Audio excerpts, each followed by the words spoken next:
ካፕታን እንደዚህ እስከሞት ምትከራከርላቸው እና እነሱ አውጥተው ጥለው አቃጥለዋቸዋል። አንድ በጣም እገረማለሁ እዚህ ነገር ባይዘው የእነሱ መጽሐፍቶቻቸው ፈትሸዋል ነበረ። ብዙ የመጣው ከነሱ ነው፣ ከግብጾች ነው የመጣው። ከዛ ስለመጡ ክርስቲያኒት እቺ ደግሞ የኮፕቲክ ነኝ ብላ የምትል ሴትዮ ምን ትላቸዋለች? ግብጾች እኮ ራሱ እኮ በጣም ብዙ መጽሐፍቶች ነበሯቸው፣ ግን ፈትሸው ብዙዎቹን ጥለዋል፣ አቃጥለዋል አለች። ኢትዮጵያ መጥቶስ አይቃጠልም፣ አይጣልም። የእናቱን ቅቤ ቅርስ ነው ብሎ አንጠልጥሎ የሚይዝ ትውልድ ስለሆነ በፍጹም አይለቅም። በ12 ዙሁል የሚባል ጣዖት ነበር የሚመለክ የነበረው። በ12 ሚካኤል ነው ብለው ሰየሙላቸው። ሚካኤል 12ን አያውቀውም። ይሄው ይዞልሃል ህዝቤ ማለት ነው። መቼም ቢሆን አልለቅም ብሎ ማለት ነው። ግብጾች እነዚህን መጽሐፍት አውጥተው አቃጥለዋል አለች። በጣም ብዙ መጽሐፍቶች ነበራቸው፣ ጥለዋል አለች፣ አቃጥለዋል አለች። ኢትዮጵያውያንስ አያቃጥሉም፣ ይዘዋል። ሲቀበሉ ብዙ የፈጠሯቸው ከዛ ከነበራቸው የፓጋን እምነት ደባልቀው የፈጠሯቸው ብዙ ነገሮች አሉ። ኢማጂነሪ ናቸው እነሱ። ብዙ ነገር ይጽፋል፣ ብዙ ነገር አድርገው ነበረ እና ከዚህ ተደባልቆ የመጣ ብዙ ነገር አለ ማለት ነው። እናንተ እግዚአብሔር አምላክ ያላችሁ በጣም አደገኛው አካሄድ እሱ ነገራችን። በጣም አደገኞቹ ከምናፍቃን ለዚህ ይሰማ በጣም አደገኛ ምልክት፣ በጣም አደገኛ ማለት ነው። ገድል ይሳሳታል ካልከኝ እኮ በነገራችን ላይ ገድል ይሳሳታል ካላችሁ እኔ ኤርሚያስ ጋር ሄዳችሁ ገድላት ሚኪ ምንድነው ያለው? ገድል ይሳሳታል ብለው የሚሉትን ሰዎች ገድል ይሳሳታል ማብላችሁ ካላችሁ እኔ ኤርሚያስ ከሄዳችሁ መልስ ብላችሁ አትስጡ። ለገድል አለ ድርሳናት አርፋችሁ ተቀመጡ ነው ያለ ያለው። ሚኪ ያው ገድላትና ድርሳናት አይሳሳቱም ብሎ ከሚሉት ወገኖች ነው። ሌሎቹ ግን ገድላት ድርሳናት ይሳሳታል ብለው የሚሉት ማቴዎስና ማርቆስ ሲላተሙ ታገኙዋለህ ወይ? የቁጥር ሁሉ ልዩነት ማለት ወይ?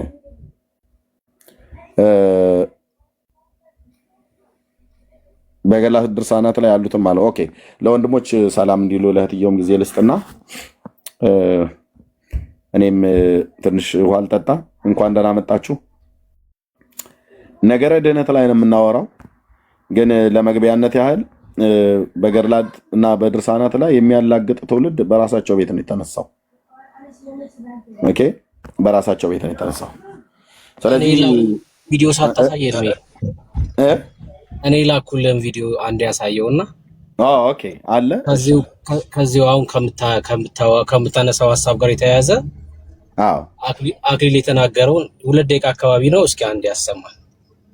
መልካም አለ ገና የቄሶቹም አለ የምናየው። እሺ ወንድምነት እሺ ያ ኦኬ ሰው ምንድነው ስህተቶች በአንድም በሌላ ምክንያት ሊገቡ ይችላል። ኦሪጂናሊ ሲጻፍም ሰው ሊሳሳት ይችላል። በቃ ሰው ናቸው፣ የጻፈው አንድ ሰው ነው። የመጽሐፍ ቅዱስን ለየት የሚያደርገው ኢንስፓይሬሽኑ ለየት ያለ ነው። ኦኬ መንፈስ ቅዱስ ያጽፋቸው ትልቅ የሆነ ኢንስፓይሬሽን ነው። ስለዛ ለየት አድርገን ነው የምናየው ራሱ መጽሐፍ ቅዱስን። እነዚህ መጽሐፍት ላይ ግን በአንድም በሌላ ምክንያት ስህተቶች ሊገኙ ይችላሉ። አይችልም ኢንፋሊብል ናቸው የሚል ካለ ቤተክርስቲያን የትኛው አባት ነው ከመጽሐፍ ቅዱስ ውጭም ኢንፋሊብል ናቸው ብሎ ያስተማረ ብለን እንድንጠይቅ ያደርገናል። ምክንያቱም እንግዳ ትምህርት ስለሆነ እንግዲህ ሲሪየስሊ እንግዳ ትምህርት ነው። አንድም አባት ኢንፋሊብል ናቸው ሌሎች መጽሐፍት የነ ቅዱስ ባስልዮስን ራሱ ግን አይደለም ገድላት ድርሳናት ተአምራት የነ ባስልዮስን አሁን የሊቃውንት ሲሆን ይሻላል ነው። አሁን የሊቃውንት ሲሆን የትኛውም ማለት በዓለማችን ላይ ለምሳሌ የምናውቃቸው ብዙ አባቶች አሉ። እኛ ሀገር ብቻ ሳይሆን ሌሎች ሀገራት ላይ የሚታወቁ እነ ቅዱስ ዮሐንስ አፈወርቅ፣ እነ ባስልዮስ ዘቂሳርያ ሌሎችንም ስለሚታወቁ ስራዎቻቸውም ይታወቃሉ። ስለዛ እንደው ተጠብቀው ይኖራሉ። ገድላት ድርሳናት ተአምራት ሲሆኑ ግን ምንድነው የሆነ አካባቢ ላይ ብቻ ይሆናል። ለምሳሌ ያለው ያ መጽሐፍ ለምሳሌ ገድላት ድርሳናት ተአምራት ውስጥ ኢትዮጵያ ውስጥ ብቻ የሚኖር አለ፣ ሌላ ቦታ ጭራሽ የማይታወቅ ማለት ነው። እና ኖርማል ነው፣ ይህ ምንም ችግር የለም፣ ጤናማ ነው ኢትዮጵያ ውስጥ ብቻ መኖሩ ማለት ነው። የሚታወቀው ታሪክ ኢትዮጵያ ውስጥ ብቻ ከሆነ ይጻፋል። የቅዱሱ ኢትዮጵያዊ ከሆነም ኢትዮጵያ ውስጥ ነው ኦፍኮርስ ሊኖር የሚችለው የገድል መጽሐፉ። እና ግን ችግር የሚሆነው ምንድነው እንደነዚህ አይነት መጽሐፍቶች በየቦታው ስለማይገኙ አንደኛ የመበረዝ እድላቸው በጣም ሰፊ ነው። ስለዚህ በጣም አንዳንድ መጽሐፍቶች በጣም ቴዎሎጂካሊ በጣም ጥናት የሚፈልጉ መጽሐፍት ራሱ ሊኖሩ ይችላሉ። በመጽሐፍ ደረጃ ውስጣቸው የሆነች ፓርት ብቻ ሳይሆን በመጽሐፍ ደረጃ ኢትዮጵያ ውስጥ ብዙ ጥናት የሚያስፈልጋቸው ነገሮች ሊኖሩ ይችላሉ። አሁን እኛ ዋናው ፎከሳችን ሃይማኖት የሚለው ላይ ስለሆነ አስተምህሮ የሚለው ላይ በደንብ ፎከስ አድርጉ ነው እንጂ በመጽሐፍት ደረጃ ታምረ ኢየሱስ ለምሳሌ ጥናት ሊደረግበት የሚያስፈልገው አይነት መጽሐፍ ነው። ታምረ ኢየሱስ ለምሳሌ በደንብ ጥናት ሊደረግበት ይገባል። መጽሐፉ ራሱ ምንጩ ከየት ነው የመጣው ምናምን የሚለው በደንብ ጥናት ሊደረግበት ይገባል። መጽሐፍ ቅዱስ ራሱ ለምሳሌ መጽሐፈ መቃቢያን ብለን የምንይዛቸው አሉ አይደል? እኛ ሀገር ኢትዮጵያ ውስጥ መጽሐፈ መቃቢያን አሉ። መጽሐፈ መቃቢያን 1 2 3 የተባሉት እነሱ ራሱ ድጋሚ ጥናት ሊደረግባቸው ይገባል። ለምን? ምክንያቱም ውጭ ካለው ከመቃቢያን ጋር ልዩነት አለው። ልዩነቱ እንዴት መጣ? አባቶችስ ሲጠቅሱ የነበሩት የትኛውን መጽሐፍ ነው ከተባለ የውጩን ነው። ስለዚህ ይሄኛው መቃቢያን የትኛው መቃቢያን ነው የሚለውን አንዳንድ ነገሮች ጥናት ይፈልጋሉ። አሁን ችግሩ ምንድነው? ብሮድ ላይ አናይም። እዚህ ቲክቶክ ላይ ኦኬ ወንድምነት ቀጥሉ። መጣሁን ቀጥሉ። በጣም ነው የምናወራበት። ቀጥሉ። መጣሁ። እንግዲህ በገድላት ድርሳናት ላይ የሚያላግጥ ትውልድ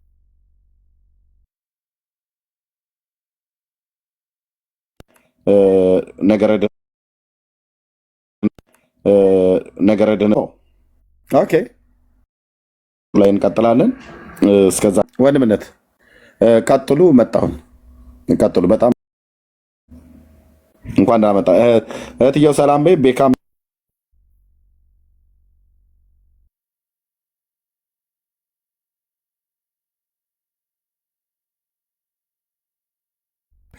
ሶሪ ወገኖች፣ እሺ ሰላም በይና ብርኬ የቤቱን ምራው። ሰላም በይ አንቺም። ቤካም ይበልና ራት ልብላ። ሚውት አድርጌ ነበር ለከሳወራ የነበረውና ቀጥሉ። ቴንኪው። እሺ ሰላም ብያለሁ ሁላችሁንም። ቤክ እየቀጠል ስራ ላይ ስለሆንኩ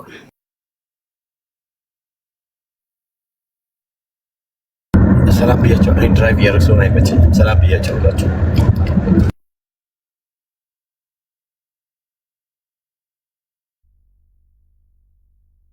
እሺ ሰላም ብያለሁ ሁላችሁንም። ቤካ መሲ፣ ኤርሚዬ፣ ክርስቲያን ወንድምቶች ሁላችሁንም ሰላም ብያለሁ። በእግዚአብሔር ከአባታችን ከጌታም ከኢየሱስ ክርስቶስ ጸጋና ሰላም ከሁላችሁ ጋር ይሁን። እኔም ወደ ቤት እየገባሁ ነው፣ ግን እኔ በጣም አጭር ደቂቃ ምናልባት 5 ደቂቃ ምናምን ነው ከዚህ በኋላ የሚቀረኝ፣ ግን እችላለሁ። እንደዚህም እየገባሁም ቢሆን እችላለሁኝ። መግባት ትችላላችሁ። ኦርቶዶክሳውያን ገዝት ልካችሁ መግባት ትችላላችሁ። ገዝት ላኩና በገድላት ላይ የሚያላግጥ ትምህርት ተነሳ እና ያው ነገረ ድነት ላይ ነው የምናወራው ብሏል ኤርሚ። የሚጠይቅ ትውልድ ተነስቷል። የሚጠይቁት ግን እነማን ናቸው የሚለውን ነገር ድምጼ ግን ይሰማል። ድምጼ ይሰማችኋል? ይሰማል። እሺ እነማን ናቸው ግን እነዚህን ጥያቄዎች እያነሱ ያሉት ካላችሁ መጽሐፍ ቅዱስ ማንበብ የጀመሩት ናቸው። ቅድም ለምሳሌ ኤርሚ ሲያሳየው የነበረው ልጅ ብሩክ ይባላል። ኦርቶዶክሳዊ ነው። ረዥም ዓመት ቆይቷል እዚህ ቲክቶክ ላይ ሲወያይ በጣም ጥሩ የሚወያይ ልጅ ነው። መጽሐፍ ቅዱስን በአግባቡ የሚያነብ ልጅ ነው። አኬም እንግዲህ እንደምታውቁት ነው። እነዚህ መጽሐፍቶች ላይ ጥያቄ እያነሱ ያሉት ልጆች መጽሐፍ ቅዱስ ማንበብ የጀመሩ ልጆች ናቸው። እነ ኢዮብም እነ ጋዲሳም በእነዚህ መጽሐፍቶች ላይ ጥያቄ ሲያነሱ ከዚህ በፊት አይተናል አይደል? አይተናል። ለምንድን ነው ጥያቄ ያነሱት? መጽሐፍ ቅዱስ ማንበብ ጀምረዋል። መጽሐፍ ቅዱስ ያነበበ ሰው እንደ እግዚአብሔር ሐሳብ ያልሆነ ነገር መቃወም ይጀምራል አይደለ?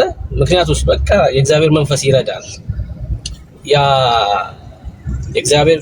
ከእግዚአብሔር አብ የሚወጣው እውነተኛ መንፈስ ስለሚያግዝ ማለት ነው። እና ሰው መጽሐፍ ቅዱስን ካነበበ በእነዚህ ተረቶች ታስሮ አይኖርም። ለእነዚህ ተረቶች ምርኮኛ አይሆንም። መጽሐፍ ቅዱስን ሰው ማንበብ ከቻለ ማለት ነው። ማንበብ ከቻለ አንብቡ ነው የምንላችሁ። የኢትዮጵያ ኦርቶዶክስ ቤተክርስቲያን ራሷን ወቋት፣ መጽሐፍ ቅዱስ አንብቡ። ያኔ ቤተክርስቲያን ውስጥ ያለውን ችግር እናንተ ትቃወማላችሁ፣ እውነት የሆነውን ደግሞ ትቀበላላችሁ። ካልሆነ ግን እውርን ነው እየመራ ያለው ማለት ነው።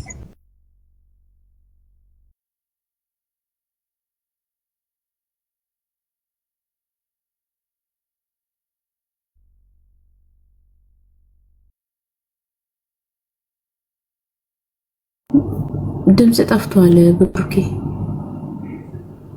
ስገድ ሲል ትሰግዳለህ አይደል? ግንድ ላይ ማርያም ተገለጠች እና ከብ ጨፍር ሲል ከብ ትጨፍራለህ።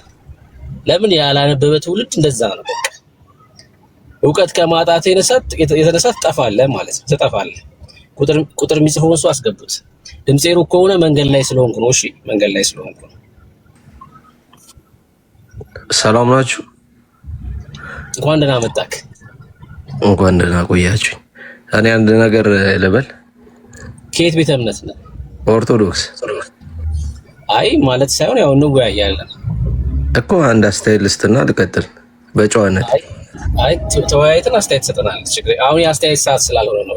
ለምሳሌ አንድ ነገር እንገርህና ለምሳሌ ኦርቶዶክስ ስህተት ብዙ ስህተቶች ብታወጣ የጴንጤን ትክክለኛነት ሊያረጋግጥልህ አይችልም። ኦርቶዶክስ ስህተት ነው ማለት ጴንጤ ትክክል ነው ማለት አይደለም። ማለት እኔ የሃይማኖት እውቀት ሳይሆን በሎጂክ ነው ማውራ። ብዙ አይነት ሃይማኖቶች አሉ።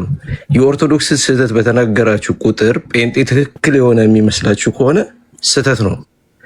ኦርቶዶክስ በተሳሳተ የኦርቶዶክስን ስህተት በምታወጣበት ጊዜ የራስ ላይ ሃይማኖት ላይ ያሉትን ጉድፎችን ብታወጣ ያንተን ሃይማኖት ታስተካክለዋለህ።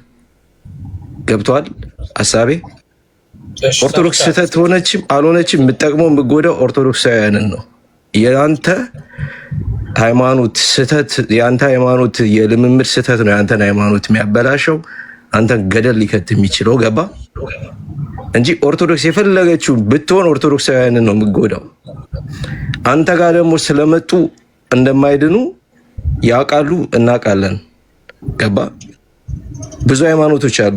በኦርቶዶክሱ ነው ራሱ ከኢትዮጵያ ውጪ የግሪክ አለ፣ የራሽያ አለ፣ የግብፅ አለ፣ የተለያየ አለ አይደለ?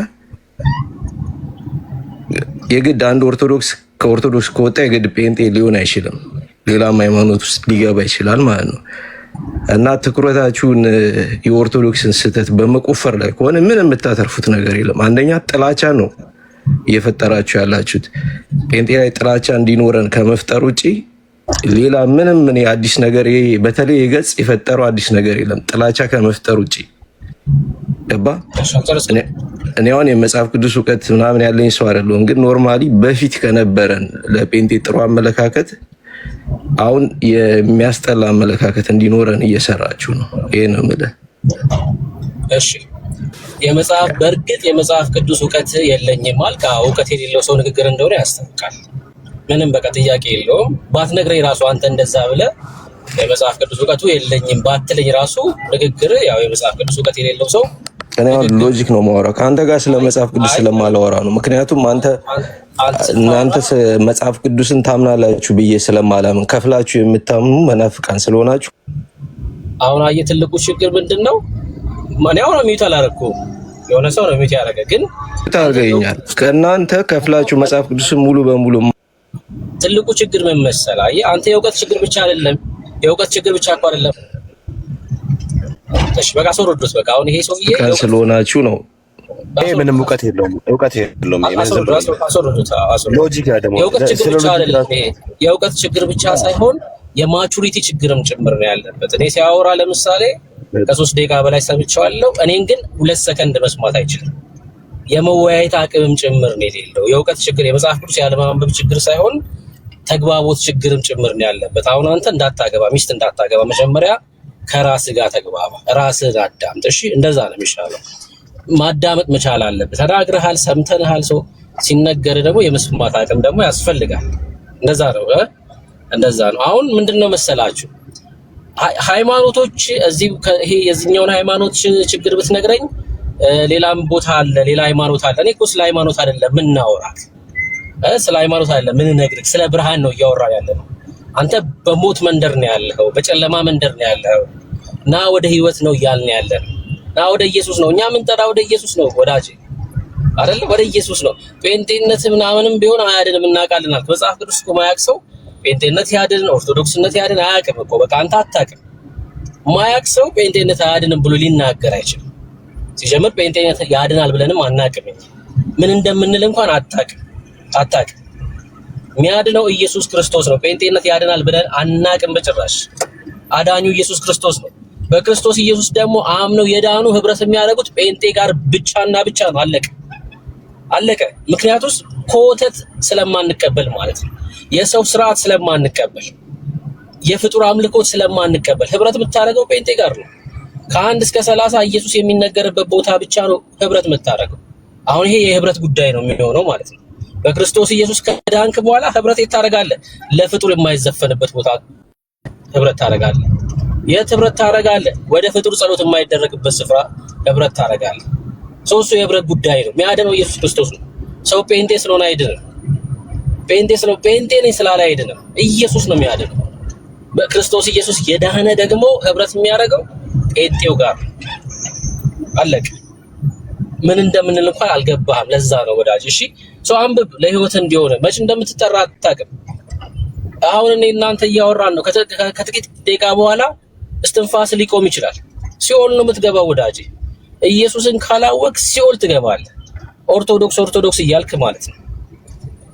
ምንም ካልጠቀመ ኦርቶዶክስ መሆን ወደ ህይወት እስካላመጣ ድረስ የእግዚአብሔርን ቃል እንድታነብ እስካላገዘ ድረስ ምንም ልዩነት የለውም። በቃ ማህበርተኛ ነህ አንተ፣ እድርተኛ ነህ ወዳጄ፣ እድርተኛ ነህ። የሆነ የእድር አባል ከመሆን የተለየ አይደለም ማለት ነው። እግዚአብሔርን ቃል አንብብ፣ መጽሐፍ ቅዱስን አንሳ። ራሷ ኦርቶዶክስ ምንድነው የምትለውን ራሱ ለማወቅ ሞክር። ለምሬን ነው የምልህ። ኦርቶዶክስ ምንድነው የምታስተምረው? ያኔ ኦርቶዶክስ የምታስተምረውን ለማወቅ መጽሐፍ ቅዱስ ስታነሳ ስህተቱን ትረዳለህ ማለት ነው። እንደ እግዚአብሔር ቃል ያልሆነውን ልምምድና ትምህርት ምን እንደሆነ መለየት ይችላል።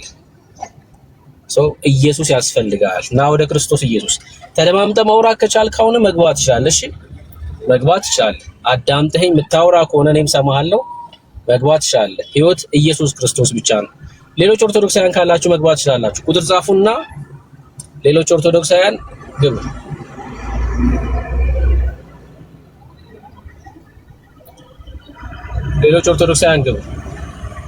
ቁጥር ጻፉልን።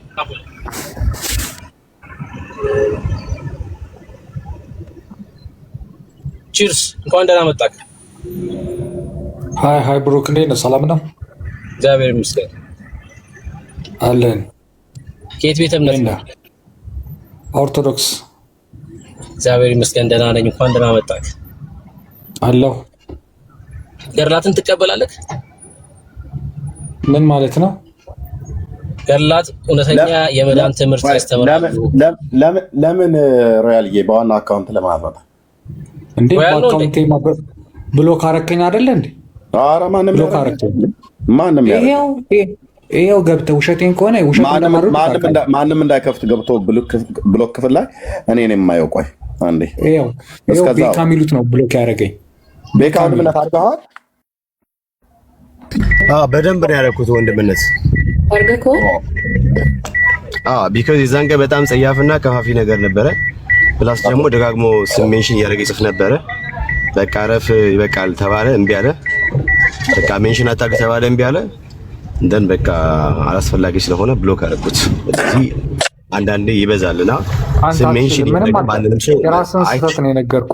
አይ በቃ ስለምንም የምሰት ነኝ። ለምሳሌ ምን እኔ እኮ ክርስቲያን እኮ ነኝ ብራዘርዬ። እኔ ቤካ ኮፍታና ጴንጤ እኮ ነኝ። እኔ ኦርቶዶክስ አይደለሁም።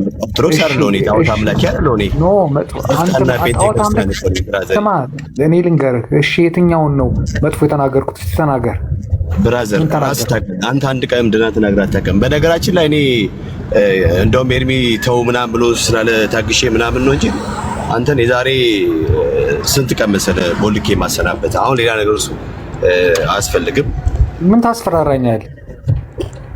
እሺ አይ አላስፈራራም። እኔ አላስፈራራም ብራዘር። እኔ እያስፈራራ ሳይሆን እኔ ድሮ ነበረ ቦልከ ኤርሚ እንዳትቦልኩ ምናምን ስላለ በሱ ነው የኖርከው እንጂ ድሮ ነበረ ያሰናብት የነበረው ብራዘርዬ። ለማንኛውም ኤርሚ ከፈለገ ይፍታ፣ ሌላ ጊዜ ግን አልፈታም። ለምንድነው አልፈታም?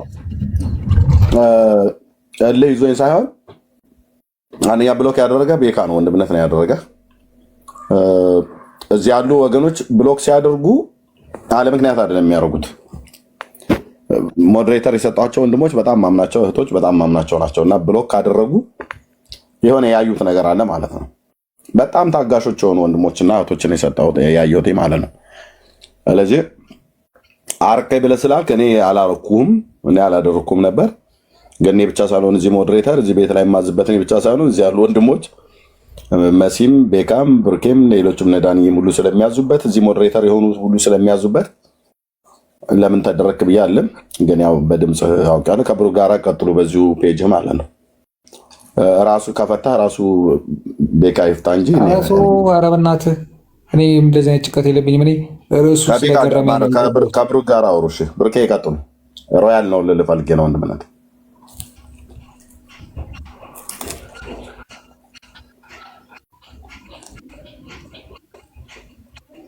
ሮያል ወይ ብሩኬ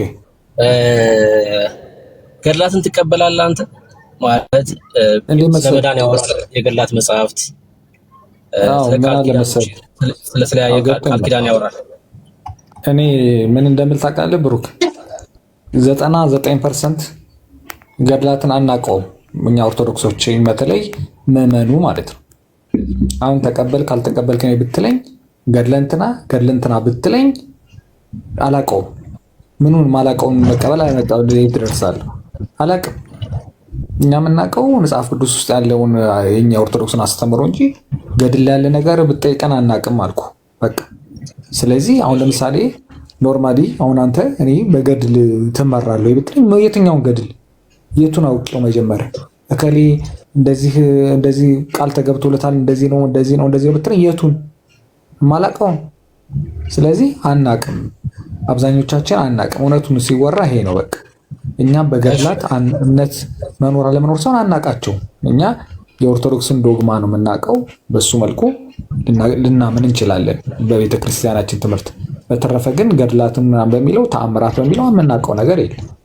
ስለዚህ አንዳንድ ጊዜ ነው አንድ እውነት ተናግረሃል፣ አንድ ውሸት ተናግረሃል።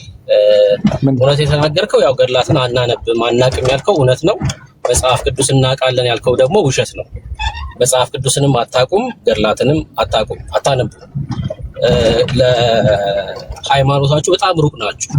ቄሶቹ ያሉትን ብቻ ከማድረግ ውጪ ቄሶቹ የሚሉትን ብቻ ከመታት እስክጨርስማ መስማት መቻል አለብን። ቄሶቹ ያሉትን ሰምታችሁ ከማድረግ ውጪ ምንም የምታውቁት ነገር የለም። መጽሐፍ ቅዱስንም አታውቁም፣ አታነቡም። ገድላትንም እንደዛው። ቤታችሁ ግን ያለው ገድል ነው፣ መጽሐፍ ቅዱስ የለም። ገድላችሁ ቤታችሁ ስማ በደንብ አለ። ከጠዋት እስከ ማታ መጽሐፍ ቅዱስ ነው። ግን የኛ የምዕመኖቹ ድክመት እስክጨርስ ድረስ ስማኝ እንጂ እስክጨርስ ድረስ ስማኝ። መጽሐፍ ቅዱስ የለም ስል በጥላቻ ምናምን አይደለም። ልደተ ቃል የሰራው ቪዲዮ ማየት በቂ ነው። 30 እና 40 ዓመት ቤተክርስቲያን ውስጥ አስተማሪ የሆኑ ቄሶች ቤታቸው ላይ መጽሐፍ ቅዱስ የላቸውም። ቄሶች ናቸው፣ አስተማሪዎች ናቸው። 30 ዓመት አስተምር ያለው ይላል ሰውየው። መጽሐፍ ቅዱስ አለ የለው? ትንሿ ናት ያለችኝ ይላል እንትን መዝገበ ጸሎት ማለት ነው። መጽሐፍ ቅዱስንም አታውቁም፣ ገድላትንም አታውቁም። በዚህ እስማማለሁ። እነዚህ ገድላት እስትንፋሰ እግዚአብሔር ናቸው ብለህ ታምናለህ? በእግዚአብሔር መንፈስ የተጻፉ መጽሐፍት ናቸው ብለህ ታምናለህ? ገድላትን ገድል እኮ ማለት እኔም ገድል ሊኖረኝ ይችላል። የሰው እኮ ታሪክ እኮ ነው። አንድ ሰው እንዲህ ተጋድሎ እንደዚህ ሆነ፣ እንደዚህ ለእግዚአብሔር እንደዚህ ሆነ ነው በቃ። ሌላ ነገር እኮ የለው። አዎ የተጻፉት ሰው አንተ ካለፍክ በኋላ ለምሳሌ እኔ ገድል ሊኖረኝ ይችላል። እነዚህ መጽሐፍቶች የተጻፉት ሰውየው ካለፈ በኋላ ነው እና ታሪካቸው ሲጻፍ በእግዚአብሔር መንፈስ ለጸሐፊው የተገለጠ ነው ታሪካቸው የተጻፈው ወይስ በስማ በለው የተጻፉ ናቸው ነው ጥያቄ። ለምሳሌ ሙሴ ሲጽፍ በአዳም ዘመን ስለነበረው ጽፏል። ከዛ ደግሞ በአብርሃም ዘመን በኖህ ዘመን ስለነበረው ጽፏል፣ በእግዚአብሔር መንፈስ ማለት ነው። እነዚህ ገድላቶች ሲጻፉ በስማ በለው የተጻፉ ናቸው ወይስ በእግዚአብሔር መንፈስ የተጻፉ ናቸው? ስማ በለው ምናምን ደረጃ መድረስ ምን ያስፈልጋል? ኖርማሊ የህይወት ታሪክ ነው አልኩ በጭ ጥያቄ በእግዚአብሔር መንፈስ ነው ወይስ አይደለም ነው ጥያቄ። ዋናው እሱ በእግዚአብሔር መንፈስማ ነው የሚጻፉት። ለምሳሌ ኖርማሊ ማንኛውም ነገር እኔ ራሴ የህይወት ታሪክን ብጽፍ በሰይጣን መንፈስ አልጽፍም። በእግዚአብሔር መንፈስ ነው የተጻፉት። በእግዚአብሔር ተደግፈ ነው የምትጽፋቸው እንጂ ዝም ብለህ ተነስተህ በእግዚአብሔር መንፈስ የተጻፈ ደግሞ ከሆነ ገድላት አይሳሳቱም ማለት ነው። ምክንያቱም የእግዚአብሔር መንፈስ ማልከኝ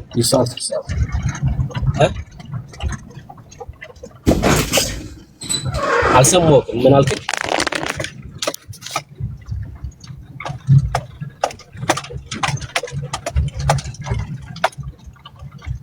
ሚዩት ነሽ ሮያል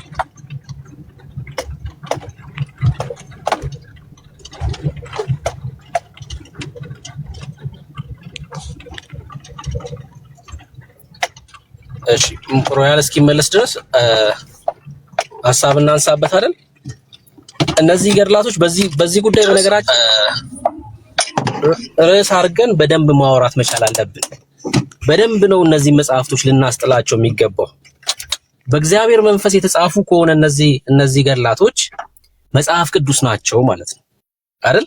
እና ስህተት አልባ ናቸው። ይቅርታ ብሩኬ ይቅርታ። እሺ በእግዚአብሔር መንፈስ ነው የተጻፉት ብለኛል። አዎ ማለት እንትን ገድሉ ራሱ የእግዚአብሔር ያ ሰው ለእግዚአብሔር ያደረገው ተጋድሎ አይደለ እንዴ? መልካም። በእግዚአብሔር መንፈስ የተጻፉ ከሆኑ ስህተት አልባ ናቸው ማለት ነው። ምክንያቱም የእግዚአብሔር መንፈስ ስለማይሳሳት። የእግዚአብሔር መንፈስ አይሳሳትም፣ ግን ጸሐፊዎቹ ሰው ናቸው። እሱማ መጽሐፍ ቅዱስስ እኮ የጻፉት ሰዎች ናቸው። መላእክት አልጻፉት፣ ማሽን አልጻፈውም እኮ ሰዎች ናቸው። መጽሐፍ ቅዱስንም በእግዚአብሔር መንፈስ ምሪት የጻፉት ሰው ልዩነት የለውም። ሰዎች መጻፋቸው ልዩነት አይፈጥርም። በእግዚአብሔር መንፈስ ከተጻፈ ጸሐፊዎቹ ሰዎችም ይሁኑ ምንም ስህተት ሊኖርበት አይችልም ማለት ነው። ገድላት ላይ ያራስ አሳምሮ ለምንድን ነው የማይኖርበት? የእግዚአብሔር መንፈስ ስህተት ነገር ነው እየነገራቸው ያጻፋቸው ኖ። አሁን ኢቭን እኮ ሊቃውንቶቹ ራሱ ተናግረዋል። ስህተት ይኖረዋል፣ ይታረማሉ።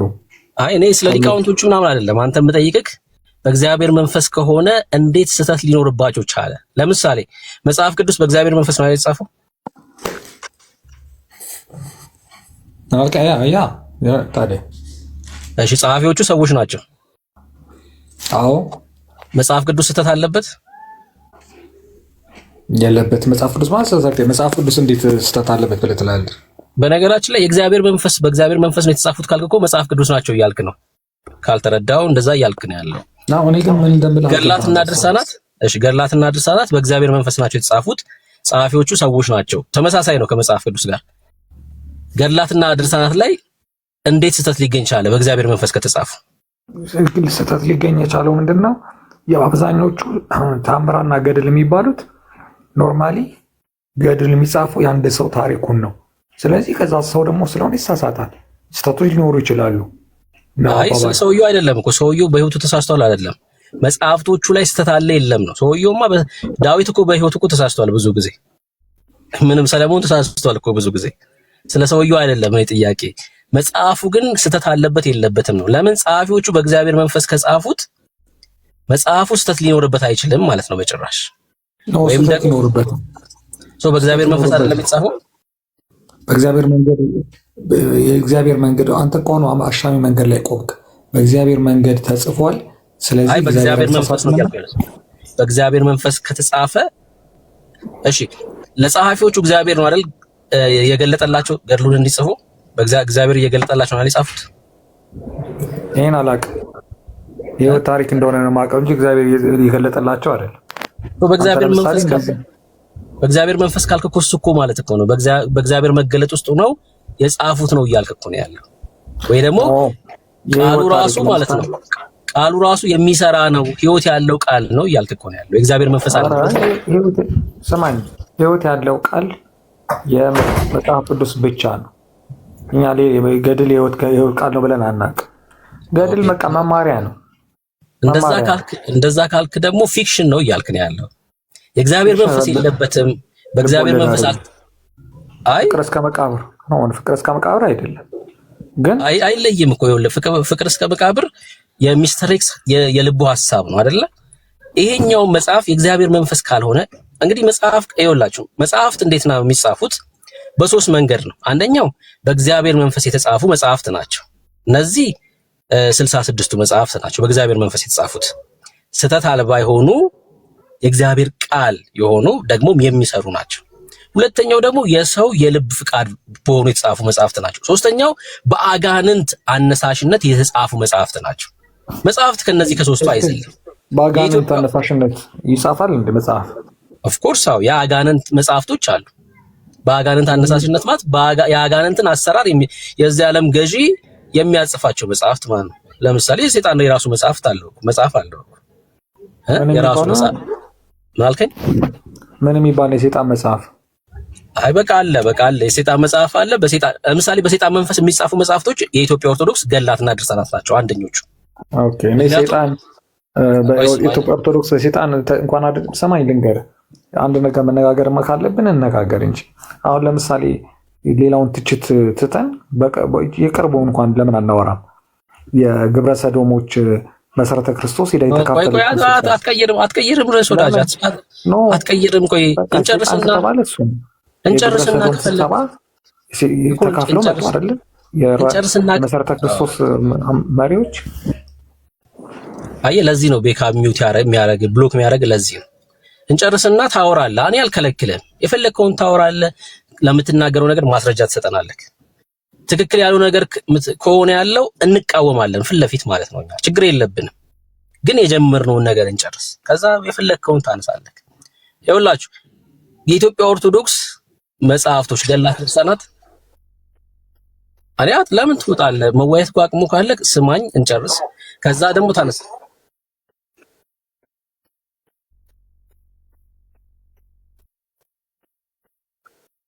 ተሳናለም ሮያል አታውራ እኮ አላለህም አንተ። ሁልቀን በቃ መጨቃጨቅ ነው። አታውራ እኮ አላለህም።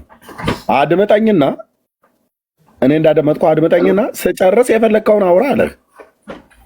ምክንያቱም ለመውጣት የፈለግከው ምንድነው? ቀጥሎ የሚመጣብህን መረጃ የምትጠይቀውን መረጃ አታቀርብም። የምናቀርብብህን ማስረጃ ዲና ልታደርገው ስለማትችል ራስህ ደንግጠህ ፈርተህ ካልሆነ በስተቀር ማውጣት ትችላለህ። እስቲ ቆይ ውጣ አላለህም። አድምጠኝ ነው ያለህ። አድምጠውና ስጨርስ አንተ ደግሞ ተራህን ደግሞ ትቀጥላለህ። ያለህን መረጃ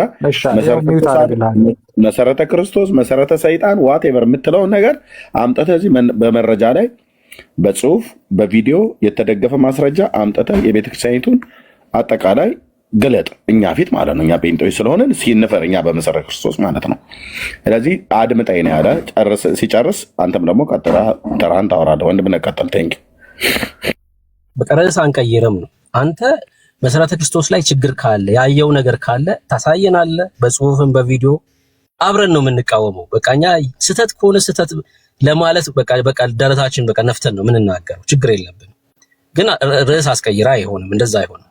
በአጋንንት መንፈስ ነው የተጻፉት ስል የክርስቶስን የማዳን መንገድ የሚቃወሙ ስለሆኑ ደሙን የሚያክፋፉ ስለሆኑ ተመልከቱ። በእውነት ነው የምላችሁ እግዚአብሔር የመዳኛ መንገድ አድርጎ ያዘጋጀው አንድ ልጁን ክርስቶስ ኢየሱስን ብቻ ነው። ገድላቱስ የሚያወሩት ምንድን ነው? ኢየሱስ እንኳን ተክዶ ይዳናል ብለው እንዴ! አትድንም እኮ ወዳጅ አትድንም እኮ። ግን አጋንንት በሰው ልብ ላይ እንደዚህ አይነት ሐሳብ ያመጣል።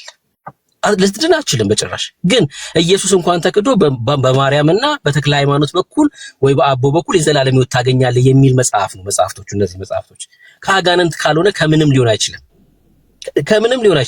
ደግሞ በአጋንንት መንፈስ ነው ስል ልትቆጣ አይገባም። አጋንንቱ ራሱ እያመለካችሁ እንዴ ያላችሁት ታቦት ቀርጻችሁለት ፈረጎ የሚባል አጋንንት ማለት ነው።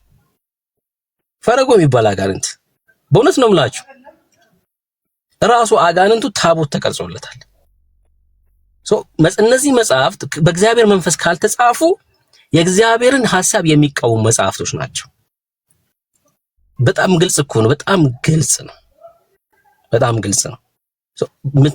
መቃወም ያለባችሁ የራሳችሁን ቤተክርስቲያን ነው። እነዚህ መጽሐፍት መቃጠል አለባችሁ ብላችሁ መቃወም አስተምሯችን አይደለም ትላላችሁ መጣችሁ። ሮዳስ እኮ ዛሬ ቪዲዮ ፖስት አድርጌያለሁ። አንተ እዚህ መተህ አስተምሮ አይደለም ትላለህ። መሬት ላይ ያለው እውነት ግን ያ ነው። በቃ ሰው መሰረት ያደረገው ገድላትና ድርሳናት ላይ ነው። መሰረቱ እሱ ነው። መሬት ላይ ያለው እውነት እሱ ነው። እዚህ ቲክቶክ ላይ ያሉትን 5 እና 6 ልጆች አይደለም የምንመለከተው እኛ። እነሱም የተለወጡት የእግዚአብሔርን ቃል በማንሳታቸው ነው። መጽሐፍ ቅዱስ ማንበብ በመጀመራቸው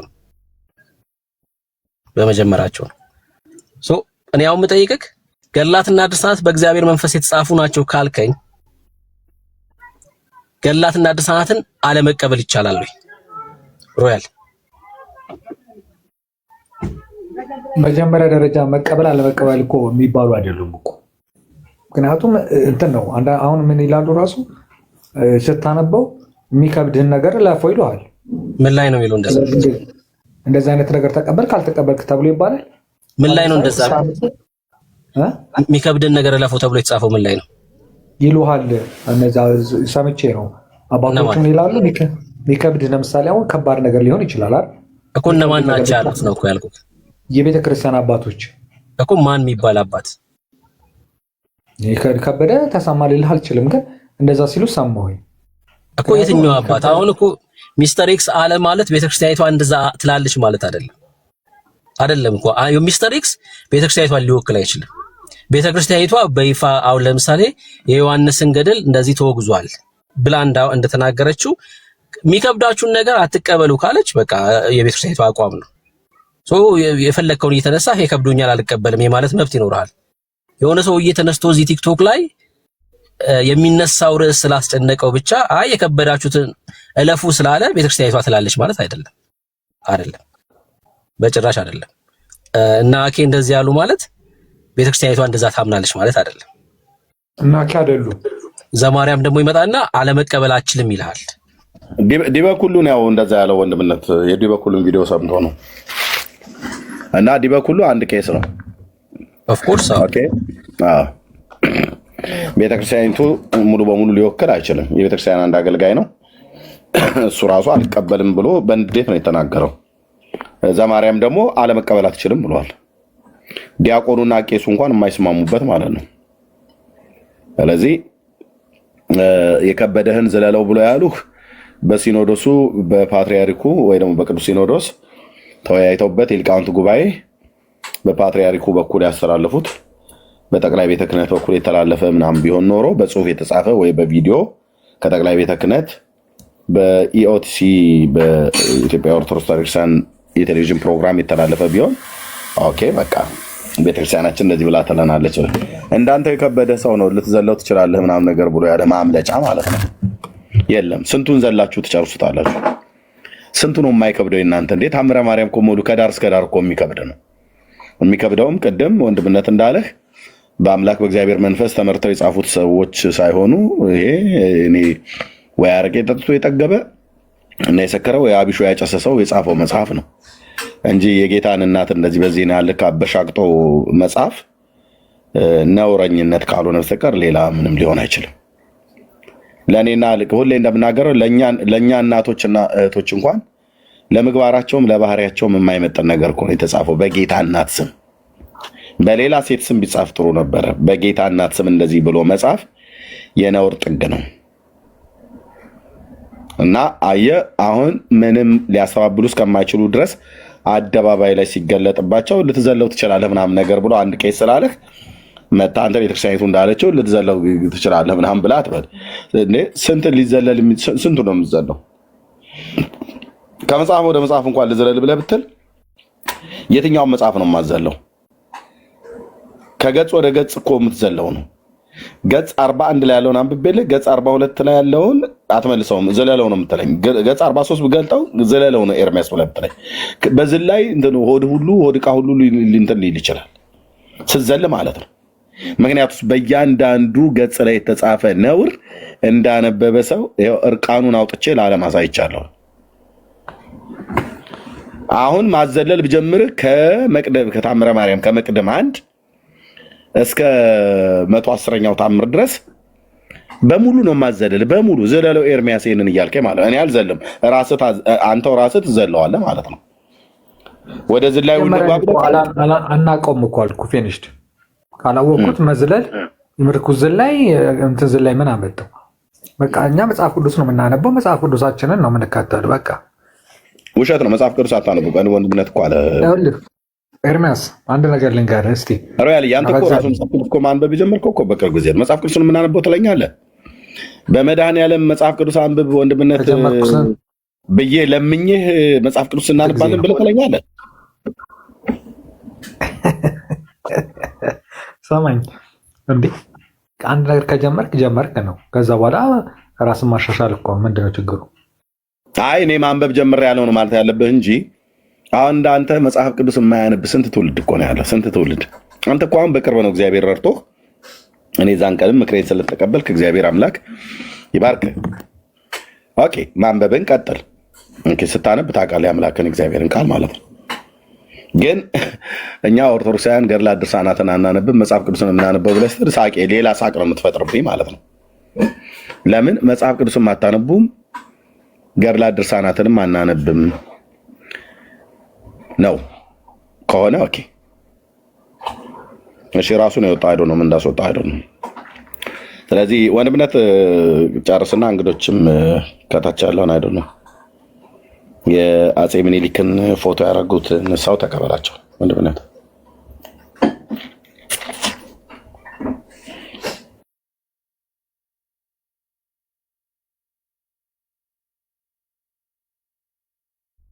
እሺ እርሚ አሁን ቤት ገብቻለሁ። ምኒልክ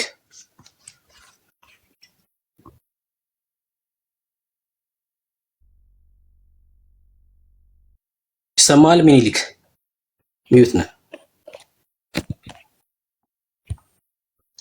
እሺ ታች ወርደሃል ማለት ነው። ሌላ ኦርቶዶክሳዊ መግባት ይችላል። ሌላ ኦርቶዶክሳዊ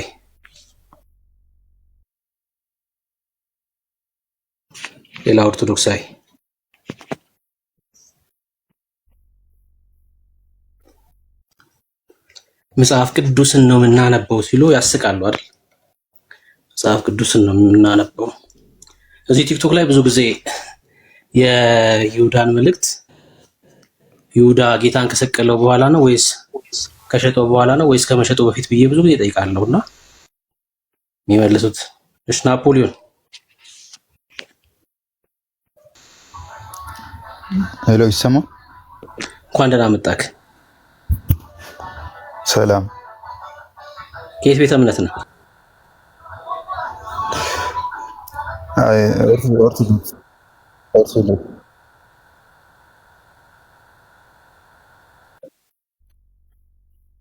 እሺ ድምፁን አስተካክል። አጠገብ ያለውን ድምፅ አጥፋ።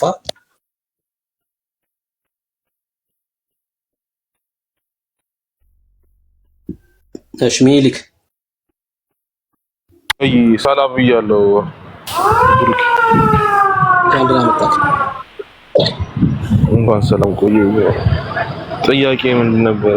ከቻልኩ ልመልስ። ከየት ቤተ እምነት ነው? ኦርቶዶክስ ነኝ። እሺ ገድላትና ድርሳናት ላይ እያወራን ያለ ነው እና በዛውም በመዳን ጉዳይ ላይ ማውራት እንችላለን። ገድላትና ድርሳናት በእግዚአብሔር መንፈስ ነው የተጻፉት ብለህ ታምናለህ? በእግዚአብሔር መንፈስ ሳይሆን ሰውን የጻፋቸው የሰው ታሪክ የተጻፈው ማለት የቅዱሳን ታሪክ ማለት። ጸሐፊዎቹማ ሰዎች ናቸው። እሱ ሳይሆን ጥያቄ በእግዚአብሔር መንፈስ ነው የተጻፉት ነው። የእግዚአብሔር መንፈስ መሆኑን እሱማ ማለት አይደለም። የእግዚአብሔር መንፈስ ሳይሆን ሰዎች ለምሳሌ አንተ የምትኖረውን ታሪክ ማቀውን ነገር እኔ ጻፍኩት ማለት ነው። ሌላ የተለየ ነገር የለውም። ለምሳሌ ገድላትና ድርሳናት ላይ ኪዳናት አሉ። ጌታ ክርስቶስ ኢየሱስ መጣና ከንፈራቸውን ሳማቸው ይልና ከዛ እዚህ ገዳም የመጣ ይሄን ያህል ትውልድ ይማራል፣ ልክ እንደ አንተ ተቅማጥ ያስቀመጠው ገነት ይገባል ምናምን አይነት ነገሮች ተጽፏል።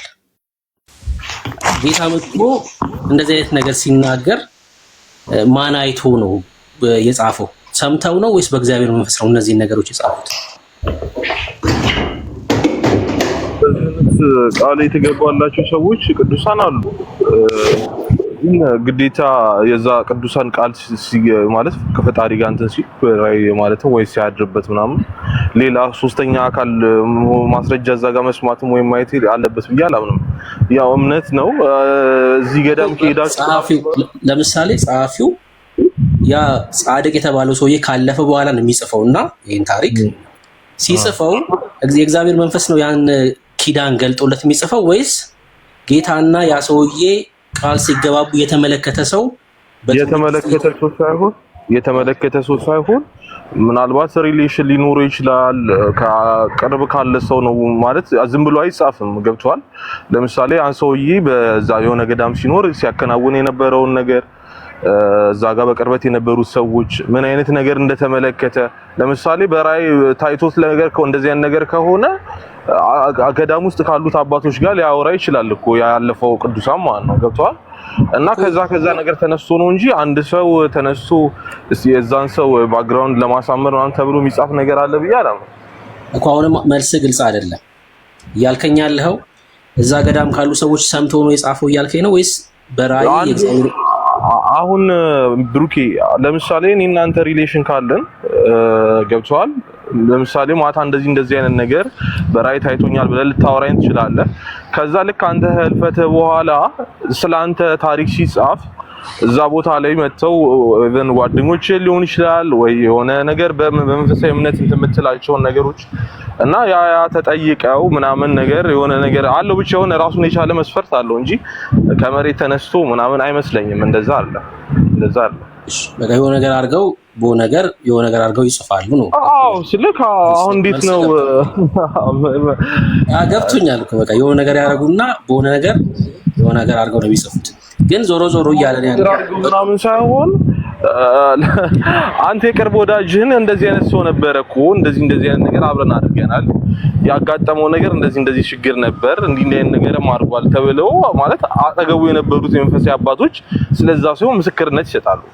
ከዛ ነገር ሶርስ ነው ከሰከንደሪ ሶርስ ነው የተጻፈው መጽሐፉ እያልከኝ ነው። ሰከንደሪ የሰማው ሰውዬ ከዛም አሁን አንደኛውን ክፍል ነው የነገርኩህ። ሰውየውም ራሱን ጽፎ አስቀምጦም ሊሆን ይችላል። አይዶ ነው ስለ በህይወቱ የገጠመውን ነገር ምናልባት የጻፈም ሊያስቀምጥ ይችላል። በተለያየ መንገድ ብቻ ይጻፋል እንጂ በእግዚአብሔር መንፈስ አይደለም። በእግዚአብሔር መንፈስ አለብይ ምክንያቱም እንትናቸው ቀኑና ናቸው። አንዳንዴ ሊሻሩ ይችላሉ ምናምን ከመሆንሽ አሁን ልጠይቅህ፣ ገድላትን ትቀበላለህ? አሁን ይሄን ከመለስከልኝ በኋላ ልጠይቅህ፣ ገድላትን ትቀበላለህ? አሁን የምቀበለው አለ፣ የሚከብደኝ ካለ ደግሞ ማለት ትንሽ ለመቀበል የሚያስቸግረኝ ካለ ዘለው አንዴ ብሩክ ቆይ ስራ ላይ ሆኜ ነው ይቅርታ። እሺ ችግር የለውም። አሁን ተመልከቱ፣ በእግዚአብሔር መንፈስ ነው የተጻፉት ብሎ አያምንም ወንድማችን።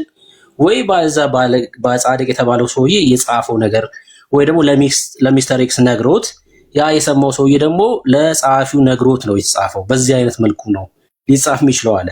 ሙድ እያያዘባችሁ እስከሆነ አሁን ተክለ ሃይማኖት የሚባለው ሰውዬ ሙድ እያያዘባችሁ እስከሆነ አስባችሁታል ምን አይነት ነገር እንደሆነ ማለት ተመልከቱ።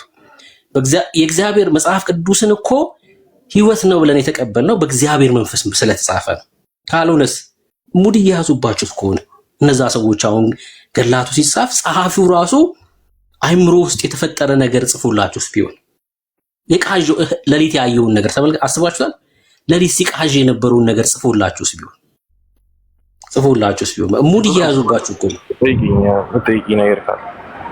እሺ የሚከብደኝን አልቀበልም ከዛ ውጪ ግን እቀበላለሁ ብላል። የኔ ጥያቄ በእግዚአብሔር መንፈስ እንዳልተጻፉ የምታምን ከሆነ እነዚህ ገድላቶች የሰው የአይምሮ ውጤቶች ላለመሆናቸው በምን እርግጠኛ ትሆናለህ?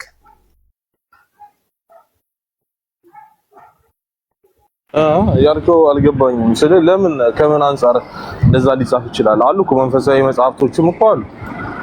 ለምሳሌ የትኛው መንፈሳዊ መጽሐፍ የትኛው ማለት ሰውን ይረዳል ተብሎ የሚታሰቡ ነገሮች አሉ እኮ። ምን የሚባል መጽሐፍ?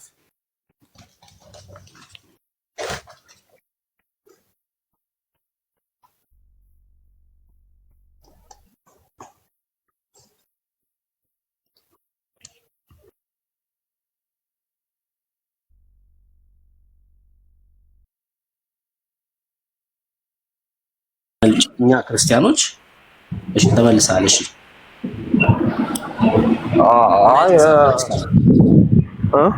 እኔ አሁን ለምሳሌ ብሩኬ እንደዚህ የሚጻፉ ነገሮች እኮ አሉ። ይሄ ምንድነው ማለት እንዴት ነው መጾም እንዳለብን ምናምን አለ አይደል?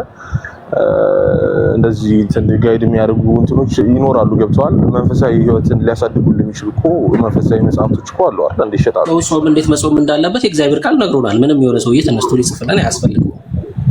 እሺ አሁን እንዴት እንደሚጾም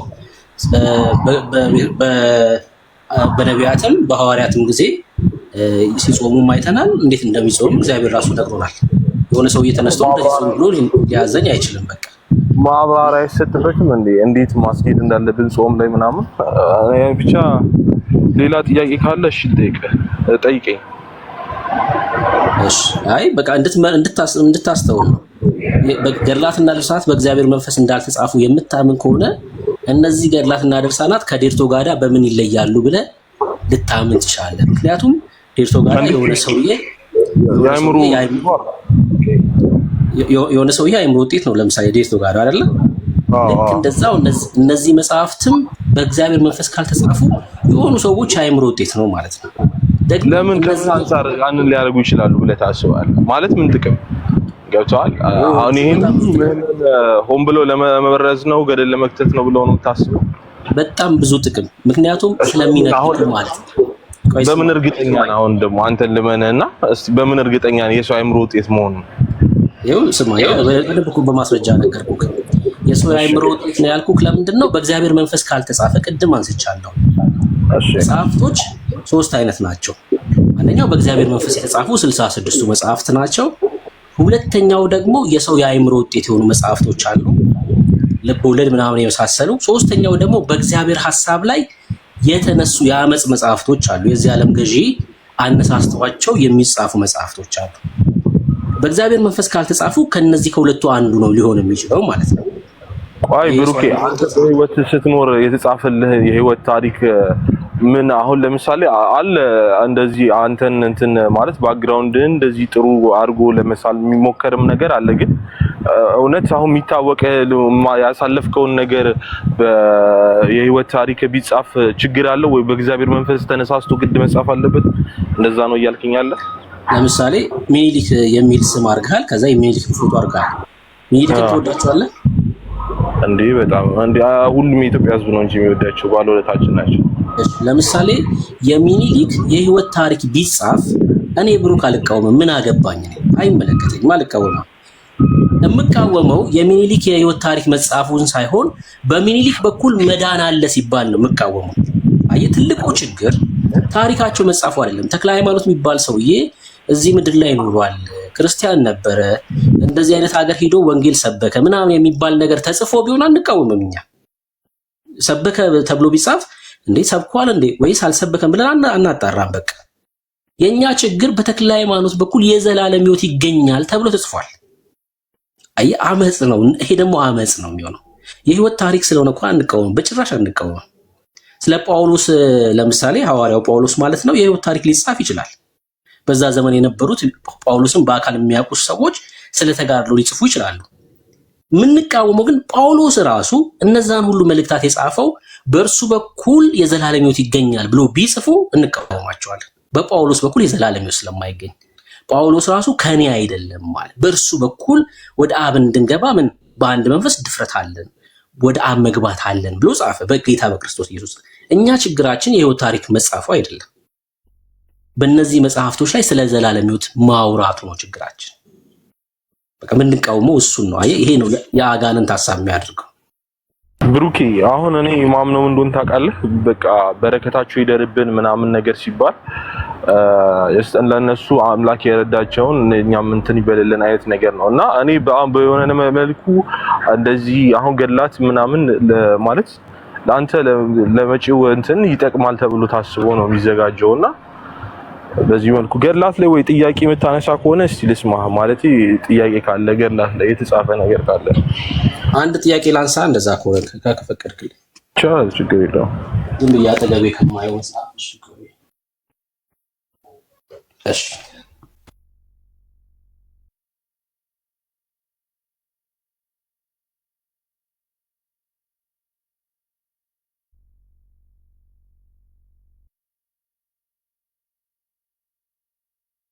በቅርብ ያገኘሁትን ዝም ብዬ አነሳውና ዝም ብዬ ልክፈተው።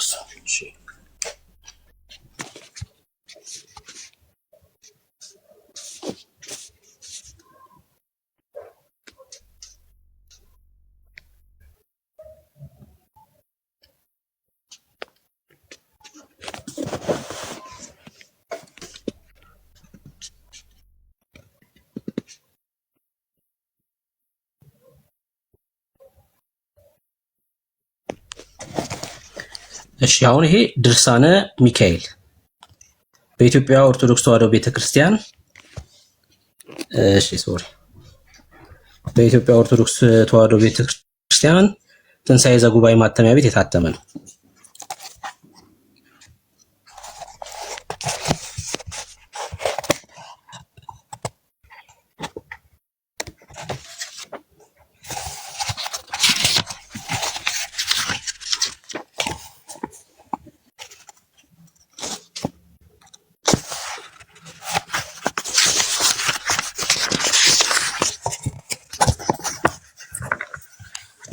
እሺ አሁን ይሄ ገጽ 55 ነው። ድርሳነ ሚካኤል ገጽ 55 የህዳር ማለት ነው። ከላይ ጀምሮ ላንብብል ይታይ ከሆነ ማለት ነው። ይህን መጽሐፍ ጽፍ ሁሉ ከማይገባ ቦታ አያኑረው፣ አያስቀምጠው። እሺ ፈጽሞ ከከበረ ካማረ ከንጹህ ቦታ ያስቀምጠው መጽሐፉን ማለት ነው። እሺ ይህ ቃል ሚስጥሩ ለዘላለም የከበረ ነውና እነዚህ የከበሩ ነገሮች በትህትና ቃል ተናገር።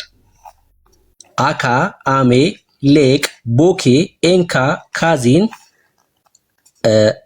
አርያኪን፣ ኤርናኬ፣ ኬምካዮ፣ ፔጉ፣ ጌሎ፣ አስጌ፣ ኤቅ፣ አስሎ፣ አስከማ፣ አሳሱማ፣ አከሱማ ትንሽ ነው የቀረው፣ ኤቅ፣ ሬው፣ ያብስቲክ፣ ፒስኪር፣ ካርጎ የኢትዮጵያ አየር መንገድ፣ አቢት፣ ከቢስ፣ ፌ።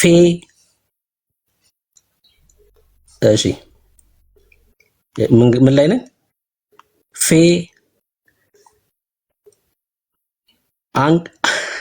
አንላክ አረ የጌታ ስሙ ሶሪ። እሺ ምን እንደሚል መጨረሻ ላይ ሳነበው ትደነግጣላችሁ። እነዚህ ሁሉ አትሳቁ። ኢዊስ አብሶላ አንሶላ ሊል ምንም አልቀረውም። ኪፍካዊኖ አርሃሎ አዋጽ አዊካ እሎ አሴሎ ዮብጎ ኤል አኩዊ ከምጽ ወድናጎ እነዚህ ክቡራን ልዑላን ረቂቃን የሆኑ የምን ስሞች ናቸው? ሜላ እስኪ አንተ አንብበው። እሺ የእግዚአብሔር ስሞች ቃሎች ሁሉ ተለይተው ከእጅ የተገኙ ናቸው። ይህን መጽሐፍ ያጻፈው ሰው ፈጽሞ ከእሱ መጽሐፍ አይለይም ይላል። እሺ እነዚህ ክቡራን ልዑላን ረቂቃን የሆኑ የማን ስሞች ናቸው ይላል? የእግዚአብሔር ስሞች በዕብራይስጥ ቋንቋ ተጽፈው በተረዳ ነገር በቅዱስ ሚካኤል እጅ የተገኙ ናቸው ይላል። እሺ ምንድነው ጥያቄ? እዚህ ጋር የተጻፉት እነዚህ የእግዚአብሔር ስሞች ናቸው።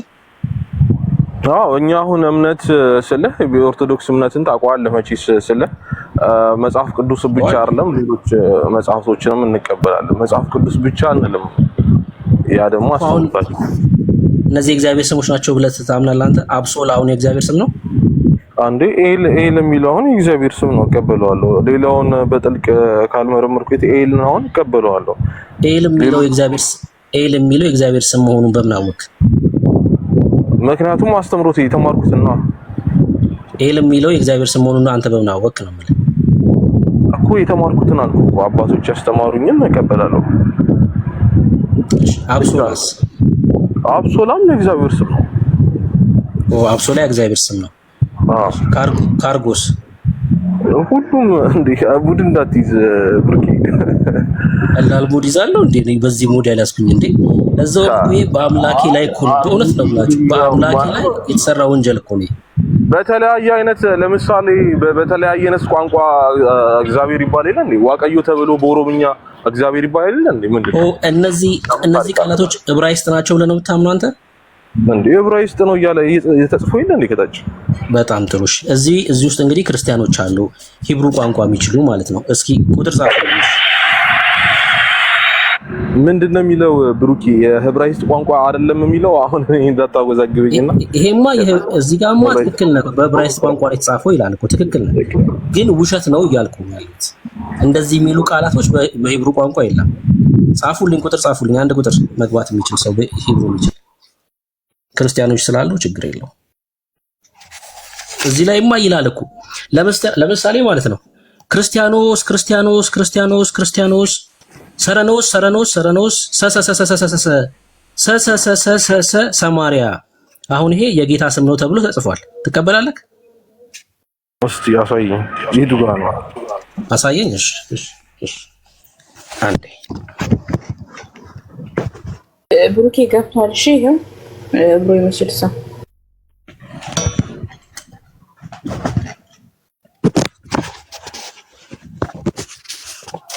እሺ እህታችን ነው። እሺ ይሄው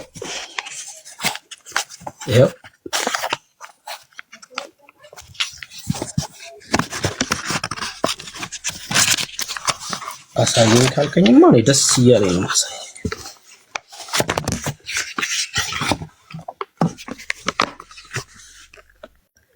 እሺ የሰኞ ባርቶስ ገጽ 28 ከተወደደ ልጇ መንበር ስር ከአንዱ በኋላ አንዱ ታዩአት። የአምላክ እናት ቅድስት ድንግል ማርያምም ባየቻቸው ጊዜ ወደ አንድ ልጇ ክርስቲያኖስ ክርስቲያኖስ ክርስቲያኖስ ሰረኖስ ሰረኖስ ሰረኖስ ሰማሪያ ሰሰሰሰሰ ብላ እነዚህን ስሞች በጠራች ጊዜ ደመናት ተናወጡ ይላል። ይወጣ መብረቆችም ተንበጎበጉ ንፋሳትም ነፈሱ ይላል። በዝም ብዬ ብንናገር እንኳን የውሸት አልናገርም። እውነት ለመናገር ጌታ በሚያውቀው ያላነበብነውን ነገር በጭራሽ አልናገርም።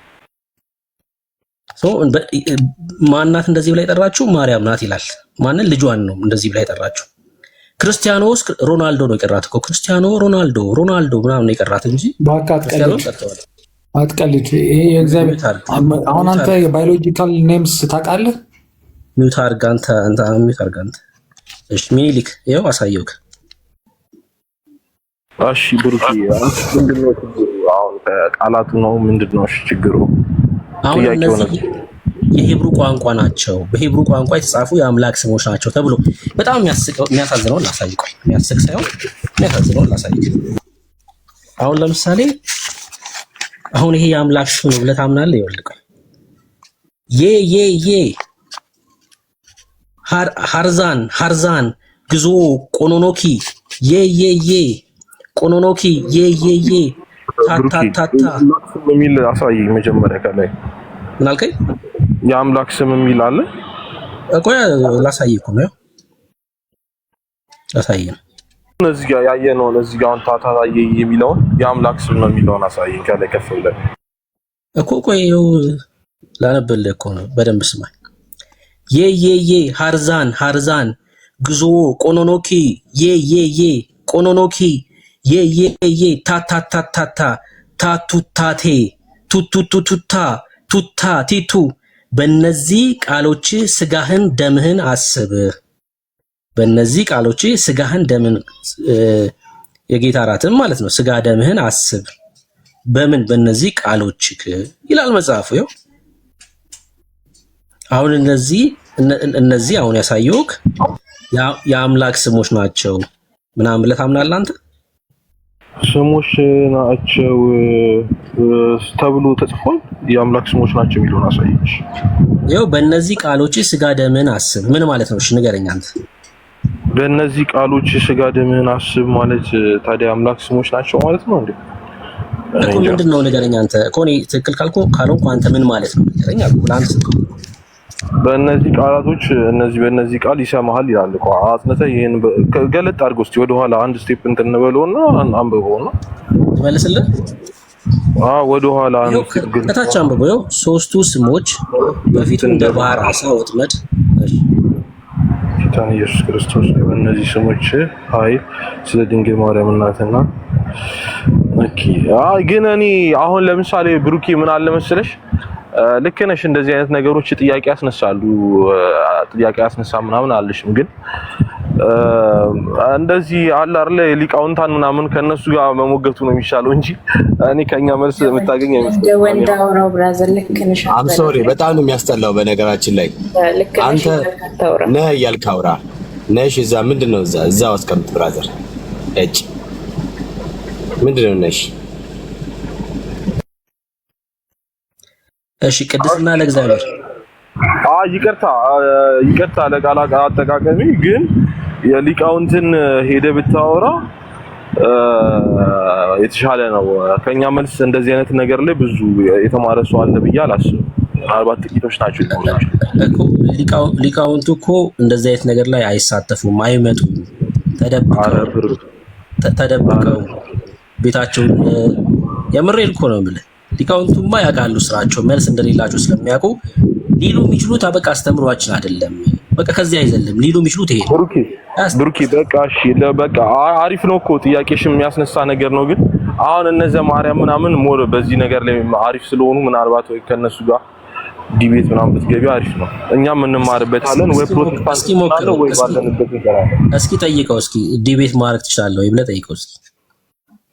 ትገባለህ ወይ ዲቤት ትፈልጋለህ ወይ ብለህ ጠይቀው እስኪ። እኔ አሁን አንተን ላኮክ መግባት ትፈልጋለህ ወይ ዲቤት በእነዚህ መጽሐፍቶች መወያየት ትችላለህ ወይ ብለህ ጠይቀው። እሺ ቅድስና ለእግዚአብሔር። ሰላም ለእናንተ ይሁን ቅዱሳን። እንኳን ደህና መጣህ። እኔ ዕብራይስጥ የምችሉ ስትል ነው የገባሁትና ገብቶኛል። እስኪ በሂብሩ ሰላም በለን። ሸሎም ለኩላም ነው እንትን ሐሳቡም የለም አይደለም፣ ዕብራይስጥ አክሰንቱም የለም። ያቺ ኤል የምትለው አንድ የሰማናት ቃል ብቻ ነች እንጂ እዛ ላይ እንትን ያለችው የእግዚአብሔር ስም ያ በብሉይ ኪዳን የምናውቀው ስም ነው እንጂ የለም፣ ሐሳቡም የለም እዛ ላይ። የሰይጣን ስሞች ናቸው። አሁን እዚህ ቅድም ካነበብኩት አሁን እነዚህ ገጽ 55 ላይ ያለው የሚካኤል እጁ ላይ ተጽፎ ወይ ደግሞ ክንፉ ላይ ተጽፎ የተገኙ ናቸው። እጁ ላይ ተጽፎ የተገኙ ናቸው። ክንፉ ላይ እንኳን የማርያም ስዕል አለች የሚለው። አሁን ከዚህ ውስጥ ሂብሩ ቋንቋ አለ። ለምሳሌ እዚህ ውስጥ ከምታያቸው ፊደሎች ጽሁፎች ካርጎ፣ አቢጥ፣ ከቢስ፣ ፌ፣ አስፌ፣ አንላካ፣ ኢዊስ፣ አብሶላ ከነዚህ ውስጥ የሂብሩ ቃል አለ? ምንም የለም። ምንም የለም። የለም። ምንም የለም። በእውነት የለም። ዕብራይስጥ አይመስልም ራሱ በጭራሽ የለም። በሂብሩ ቋንቋ የእግዚአብሔር ስሞች ናቸው ተብሎ ተጻፉላችሁ እንጂ ለእናንተ ግን የሂብሩ ቋንቋ ቃላቶች አይደሉም። ቃላቶቹ እንኳን ማለት ነው ምንም ዕብራይስጥ ጋርም አይመሳሰሉም፣ አይጠጋጉም ራሱ ቃላቶቹ። ልክ ነው። የእግዚአብሔር ስም ደግሞ ያ ብሉይ ኪዳን የምናውቃቸው ስሞች ናቸው። ዕብራይስጥ ሲጻፉም እንደዛ ናቸው። ልክ ነው እንጂ ይሄ የለም ምንም የውሸት ስሞች ናቸው።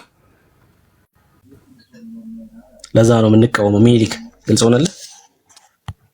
አይ ግን ማለት ማን ነው ቅድስና ነው የሚባለው እያወራ ያለው አይደል? ትችላለህ ዕብራይስጥ ወንድሜ? አዎ እችላለሁ። እስቲ ማለቴ ወይ ሆነ በምን እንመነ እስራኤል ነው ያለው። አውራው ሚኒሊክ ቪዲዮ ልፈትልህ እና ላሳይ። ዕብራይስጥ ያለውበት አሁን ያ እስራኤል ቦታ ላይ እንደዚህ እናደርጋለን። አይ ስሞች ናቸው የሚለው ማለቴ እነዚህ ስሞች ነው እንጂ ሊሆኑ የሚችሉት ወይም ደግሞ እነዚህ ንግግሮች ምናምን ሳይሆን ስሞች ነው የሚለው። ልዩነት የለውም ንግግርና ስም ብሩኬ እኮ ስምና ንግግር በሂብሩ ከሆነ እነዚህን ስሞች ያውቃቸዋል ማለት እኮ ነው። ከሂብሩ የተገኙ ስሞች ናቸው የሚለው እኮ እነዚህ ስሞች ሂብሩ ከሆኑ ያውቃቸዋል። ለምን? የሂብሩ ተናጋሪ ስለሆነ ማለት ነው።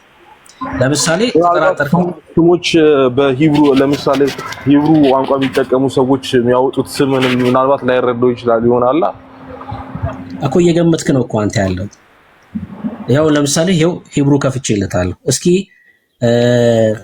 ዘፍጥረት መጽሐፍ እስኪ አንብብልን። ታያለህ አይደል?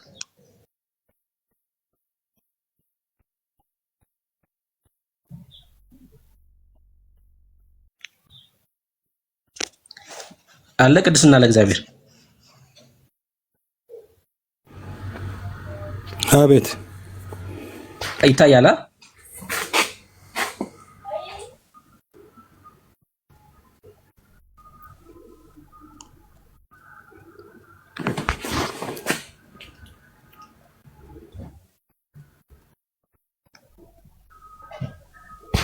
ይታያል?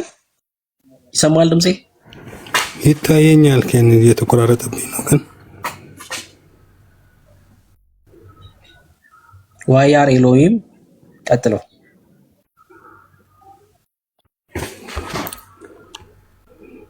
አይታየኝም ያለው ስክሪኔ ጥሩ የለም። ብሩክዬ አይታይም። እኔ እንጃ ለእኔ ነው ጥርት ብሎ አያሳይም። ወንድምነት አይታይም በደንብ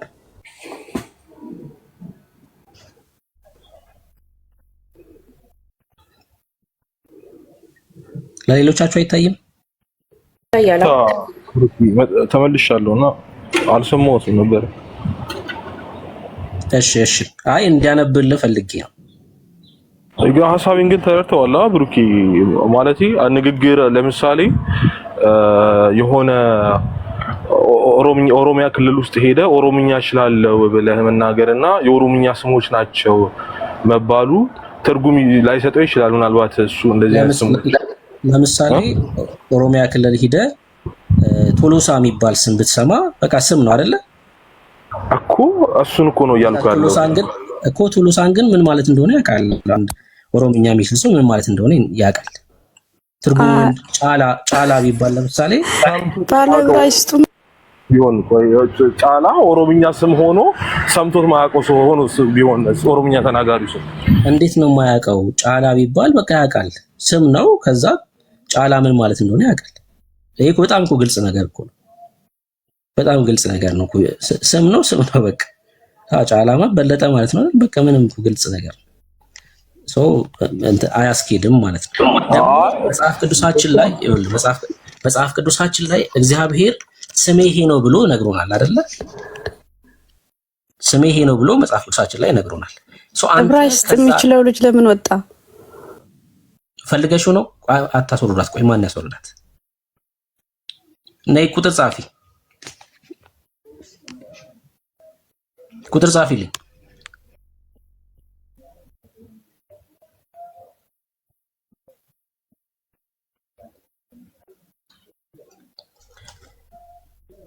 አስገባሻለሁ። እሺ ቁጥር ጻፊ።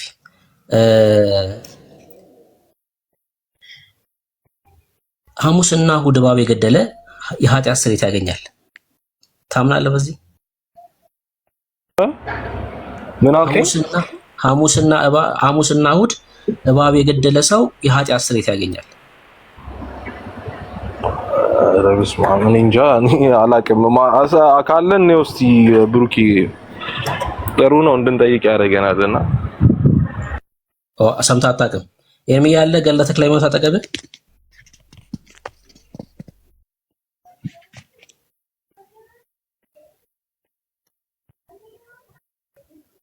ልኬልሻለሁ። ነይ ግቢ። ካርሜል ነይ ልኬልሻለሁ። ብሩኪ አንተን ግን መስጠት ይችላል፣ ሀሳብ መስጠት ይችላል። መጨረሻ ላይ ትሰጣለህ፣ ችግር የለውም። ሰማሃለሁ። ቅድስና የዕብራይስጥ እችላለሁ ያለው ልጅ የት ቤተ እምነት ነሽ? ጽሁፉ ሲመጣ የፒክቸር ፕሮፋይልን እያየው ነው። እኔ ታዲያ ፕሮፋይልሽንማ እያየው ነው። ታዲያ ምንድነው? አዎ ኦርቶዶክስ ካልሆንኩ ይሄን ላደርግ አልችልም። ከኦርቶዶክስ ነኝ ማለት እኮ ይቀላል። በቃ እኔ ፕሮፋይልሽ አይ ስለጠየቀኝ ገርሞኝ ነው። እንዴ ታዲያ እንዴት ነው ማልጠየቅሽ? ከየት ቤተ እምነት ነሽ? አሁንም ይኸው ድጋሚ ጠየቅሽ። አዎ ከኦርቶዶክስ ተዋህዶ። በቃ ቀላል እኮ ነው። ታዲያ እንኳን ደህና መጣሽ። አመሰግናለሁ። ትችያለሽ ብሩ? እኔ አልችልም። ታዲያ ምን አትምዳበሬት ብሬት ኪሎ ጥያቄ አለኝ። ባትሻሎቲ እኔ አልችልም። ኦኬ ግን በዕብራይስጥ መጽሐፍም ስታወጣና አንብብ ስትለው አንደኛ ድምፁን አጠፋ፣ ሁለተኛ ወጣ። ስለዚህ ቀጥታ አንብቦ መናገር ይችል ነበር። የሚችል ቢሆን እኮ ስላልታየው እኮ ነው። ምንም እኮ አሁን ለምን አይታየም? ይታያል። ሁላችንም እየታየ ነበር። ለአንቺ ታይቶሻል፣ ችግር የለውም። እሱ ደግሞ አልታየኝም ማለት ኦኬ። ኤኒዌይስ እሱ አከራከረንም። የምንም ይሁን የምን አንደኛ እኔ መጀመሪያ እንትን መናገር የምፈልገው እንደዚህ አይነት መጽሐፍት የቤተ ክርስቲያን ናቸው ወይስ ማንም ለገበያ እያሳተመ የሚሸጠው መጽሐፍ ነው ወይ? እናንተ ከሆነ መጽሐፍ ታነሱና መከራከሪያ ብላችሁ የሃይማኖት መከራከሪያ አድርጋችሁ እዚህ ታመጣላችሁ። ኦርቶዶክሳውያን እዚህ ያላችሁ ካላችሁ ማንም ሰው አሁን እዚህ ጋር ምንም የረባ ትምህርት ስለማይገኝ ማንም ሰው እዚህ ባይሰማችሁ እናንተ አውርታችሁ የረባ ትምህርት የማይገኝ ከሆነ ለምን ዝም ብለሽ ነው? ዝም ብላ አትሄድም እስከ መጨረሻው። አሁን ከዚህ ቤት ማለት ነው እዚሁ ነው የምትውለው። ከዚህ ቤትም አውቃታለሁ። እዚሁ ነው ተጠዳም። አትሄድም። ወንድምነት ኧረ እዚሁ ነው የምትውለው። ብደበድባት እራሱ አትሄድም። በጭራሽ አትሄድም። መሞገት ሲያቅታችሁ አሁን ለምሳሌ ከፍቻት አይቻለሁ። አሁን የመጽሐፍ የት ነው የጻፈው? በትንሣኤ ዘጉባኤ ማተሚያ ቤት። የራሳችሁን ቤተክርስቲያን ለምን አትሞግጡ? እንዴ በዚህ ያህል ካፈራችሁበት ከሆነ ቦታ ነው ያመጣችሁት ከምትሉ እንዴ ኢትዮጵያ ኦርቶዶክስ ይኸው ቲክቶክ ላይ እንደዚህ እያሳዩ ነው። ስክሪንሾት አድርጉና ውሸታቸውን ነው ወይ? በጣም እኮ ቀላል እኮ ነው። አሁን እንደው ዘመኑም የቴክኖሎጂ ሰኒ መታለችና ሰኒ ትግባና ራይት ስለምችል ሰኒ ትግባ እሷ ትናገራለች።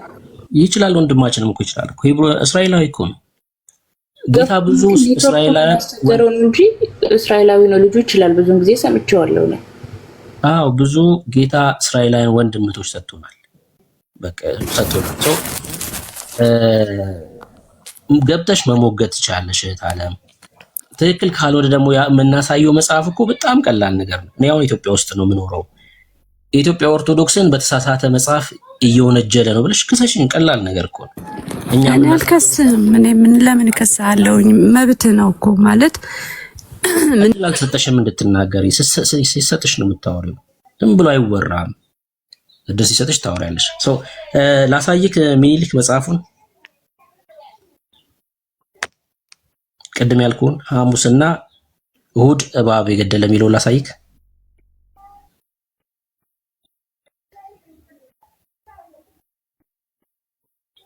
ሚኒሊክ አለክ?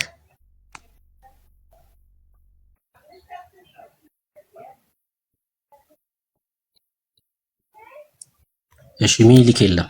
እሺ ካርሜል ኤድሜ በትልቁን ቪዲዮ አንተ ታሳይኝና ያለ መጽሐፍ ስንፈልግ ኦርቶዶክሳውያን እዚህ ቤት ምን ትሰራላችሁ? ውጡ፣ በቃ አለቀ። ብቻቸውን አውርተው ይጨርሱ። ቆይ ኖ ለምን አወጣችኋት? ወይት ቆይ ነይ በደንብ ትናገር። ነይ የታችን ቆይ አንዴ ነይ ማስታወቂያ ነገረሻቸው ሂጂ። ነይ የታችን ችግር የለም። ቆይ ትጨርስ። ነይ በአንቺ ቃል ከዚህ ቤት የሚሄድ ቃል ተመልሳ ትምጣ ብሎ ተደርጋ ነው። ነይ የታችን ነይ ንገሪያቸው።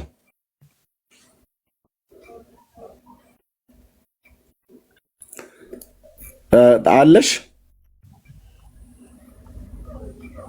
ነይ እናት ውስጧ እኮ ቁስሎ ነው እንዴ። አንዳንዴ ቁስሎ በይ ተናገሪ። 2 ደቂቃ ሰጥሻለሁ በደንብ እንዳትገቡ። አመሰግናለሁ ኤርሚያስ 2 ደቂቃ ስለሰጠኸኝ። ምንድነው እዚህ ጋር እኛ ባንገባ ሌሎች ኦርቶዶክሳውያን ባይገቡ ራሳችሁ ከ39 ነው ከ41 ታቆሚያለሽ። ደቂቃሽን እያየሽ ተጠቀሚ። 2 ደቂቃ እንደፈለግሽ። እዚህ ጋር ባይገቡ እናንተ ተወያይታችሁ አውርታችሁ ደጋግማችሁት ሁሌም መጨረሻ ላይ ሌላ ሰው መልስ የሚሰጣችሁ ስታጡ ዝምታ ሲበዛ ያኔ ወደ ትክክለኛው ወደ ራሳችሁ ትምህርት ገብታችሁ ማስተማር ትጀምራላችሁ። ካልሆነ ግን እናንተም እንዲህ እያደረጋችሁ ሌላውም ሰው እየገባ ምንም ሳይኖር የምትገቡት ለእኛ ምክር ካለች በኋላ ትመክሪያለሽ። ለመማማር ሳይሆን እዚህ ጋር እንዲህ ብለናቸው እንዲህ አደረግናቸው ለማለት ስለሆነ ዝም ብለሽ አታውሪ። ቆይ 2 ደቂቃ እኮ ሰጥተኸኛል። 2 ደቂቃ የሰጠሁሽ ለእኛ ምክር እንድትሰጫርም ልመክር አይደለም። አድምጭኝ። አሁን 2 ደቂቃ የእኛን ስም ሳታነሺ ለእኛ ምክር ሳሰጪ፣ ምክር ከፈለግሽ ለምክር በኋላ አስጠይበኝ። ለእኛ ልጆች እየተናገርኩ ያለሁት ለምንድን ነው እኩል የምታወሪው? የሰጠኸኝን ደቂቃ እኮ እየወሰድክብኝ ነው። እምቢ ካልክሽ ላስወርድሽ ነው ታለም። እኔ ከፈለግሽ 10 ደቂቃ ሰጥሻለሁ። አሁን ለእኛ ምክሩን መስጠት ተይና ኦርቶዶክሳውያን ብለሽ የምትጠሪውን ታቦት ሁሉ ጠርተሽ እዚህ ቤት አትግቡ ብለሽ በደንብ ተናገሪ ነው ያልኩሽ። በደንብ እዚህ ቤት አትግቡ በይ። አሁን እዚህ ቤት ኦርቶዶክሳውያን እንዳትገቡ በማርያም በሚካኤል በገብርኤል በመሐመድ ብቻ የምትጠሪውን ጠርተሽ ለምኛቸው እንዳይገቡ ማለት ነው። ከዛ ለእኛ ምክር ካልሽ በኋላ ላይ ደግሞ የምክር ደግሞ ሰጥሻለሁ። 2 ደቂቃውን አንቀጤ። አሁን ከ40 ነው ከ42 ታቆሚያለሽ። ለእኛ ምክር እንዳትሰጪ ኦርቶዶክሳውያን እንዳትገቡ ብለሽ በይ። ከነዘሮችሽ እኮ እዚህ ነው ተጠደሽ የምትይው አንቺ በይ። አሁን ቀጥይ አውሪ። ለእነሱ ንገሪያቸው። እኛን በኋላ ትመክሪና ጋይድ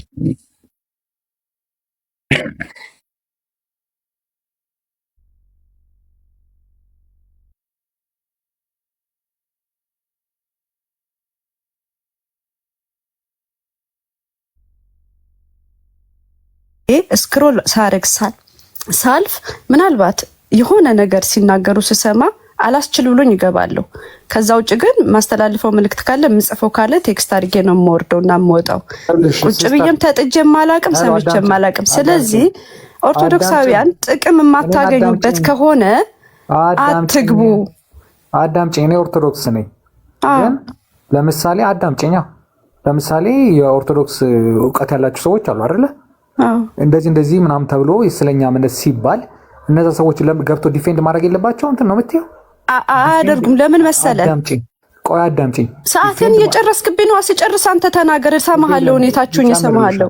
ዲፌንድ ማድረግ ሳያደርጉ ሲቀሩ አንተ ኦርቶዶክስ አይደለህም። ለምን መሰለ? ስጨርስ ትነግረኛለህ። ኦርቶዶክስ አይደለም ከሆንክ ስማኛ። መጀመሪያ እነዚህ ወንድሞች መጥቶ ዲፌንስ የሚያደርጉት የሚግባቡ ሲሆን ነው። ካልሆነ ግን የማይግባቡ ከሆነ ብዙ ጊዜ አይተው የማይሆን ከሆነ ለምንድን ነው የማይሆን ክርክር የሚደረገው? ማቆም በቃ። የራሳቸውን አስተምሮ ማስተማር የኛዎቹም እነሱም የራሳቸውን ያስተምራሉ። ስለዚህ የሚመስለኝ ጋር ነው የሚሄደው። እኔ በትክክል የማምንበት ጋር ነው የሚሄደው። እዚህ ጋር መልስ ማላገኝ ከሆነና አጉል ክርክር የሚሆን ከሆነ ለምን ጊዜን አቃጥላለሁ እዚህ ቁጭ ብዬ? ስለዚህ መማር ያለብኝ ጋር መሄድ ነው። ጥያቄ ካለ እዚህ የሰማው ጥያቄ ካለ ወስጄ ጠይቃቸዋለሁ። እንዲህ ነገር አለ አስረዱኝ። ስለዚህ እነሱ ይነግሩኛል። የማይግባቡ ከሆነ ለምንድን ነው ገብተው እዚህ ጊዜያቸውን የሚያቃጥሉት? መግባባት አይኖርም። በቃ የመሸናነፍ ነገር እንጂ ለመግባባት አይደለም እዚህ ጋር የሚቀመጡት። ስለዚህ አይሆንም በቃ። እና እኛ ስለምንገባ እኛ ስለምንሰማቸው ነው ሁሌም እዚህ ጋር ሁሌም ኦርቶዶክስ የሚባለው። ኦርቶዶክሳውያን እዚህ ባይገቡ ሁሌም ብለው መጨረሻ ራሳቸውን ትምህርት ሊያስተምሩ ይችላሉ። ስለዚህ እንደኔ ማልጠቀምበት ከሆነ ለምንድን ነው የምገባው? ጀስት ይሄን ለመናገር ነው ዛሬ የገባሁት። አመሰግናለሁ። ጨርሻለሁ። ኦርቶዶክስ አይደለም ያልሽ ለምንድን ነው? አቋረጥከኝ። አትሊስት እኮ ተናግሬ እስክጨርስ እንኳን እኮ ጊዜን እንኳን በአግባብ እንድጠቀም አላደረከኝም። መጠበቅ ነበረብህ እንደ አንድ ኦርቶዶክሳዊ፣ እንደ እህትህ፣ እንደ ወንድሜ። እኔ መጣሁ አንቺ እንደመጣሽው እኮ ስጨርስ ማውራት ትችል ነበር እኮ። ማቋረጥ አይገባህም እኮ ነበር። እኔን ለኛ አይደለ እየመከርሽኝ ያለሽ እኮ። አታቋርጠኝም ነበር። እስክጨርስ መስማት ትችል ነበረ። ተይው በቃ እሺ። አሁን መጥፎ ነገር አልናገርም። እሺ ይቅርታ፣ ተሳስቼ ከሆነ ይቅርታ። አመሰግናለሁ ሁላችሁንም። እግዚአብሔር ይስጥልኝ። ሁሉንም ወደ ልቦናችሁ ይመልሳችሁ እግዚአብሔር። ቻው። ቆይ ምርቃቱን ታይ። ምክር አለሽ ለኛ? ቅድም ለመምከር እየቃጣሽ ስለነበረ ማስታወቂያ ተናግረሻል። ለመምከር አይደለም እንዳስተያየት ግን እንደ አንድ አስተያየት እንደ አንድ ግለሰብ ግን 2 ደቂቃ ልስጥሽ አስተያየት። ምን አልከኝ?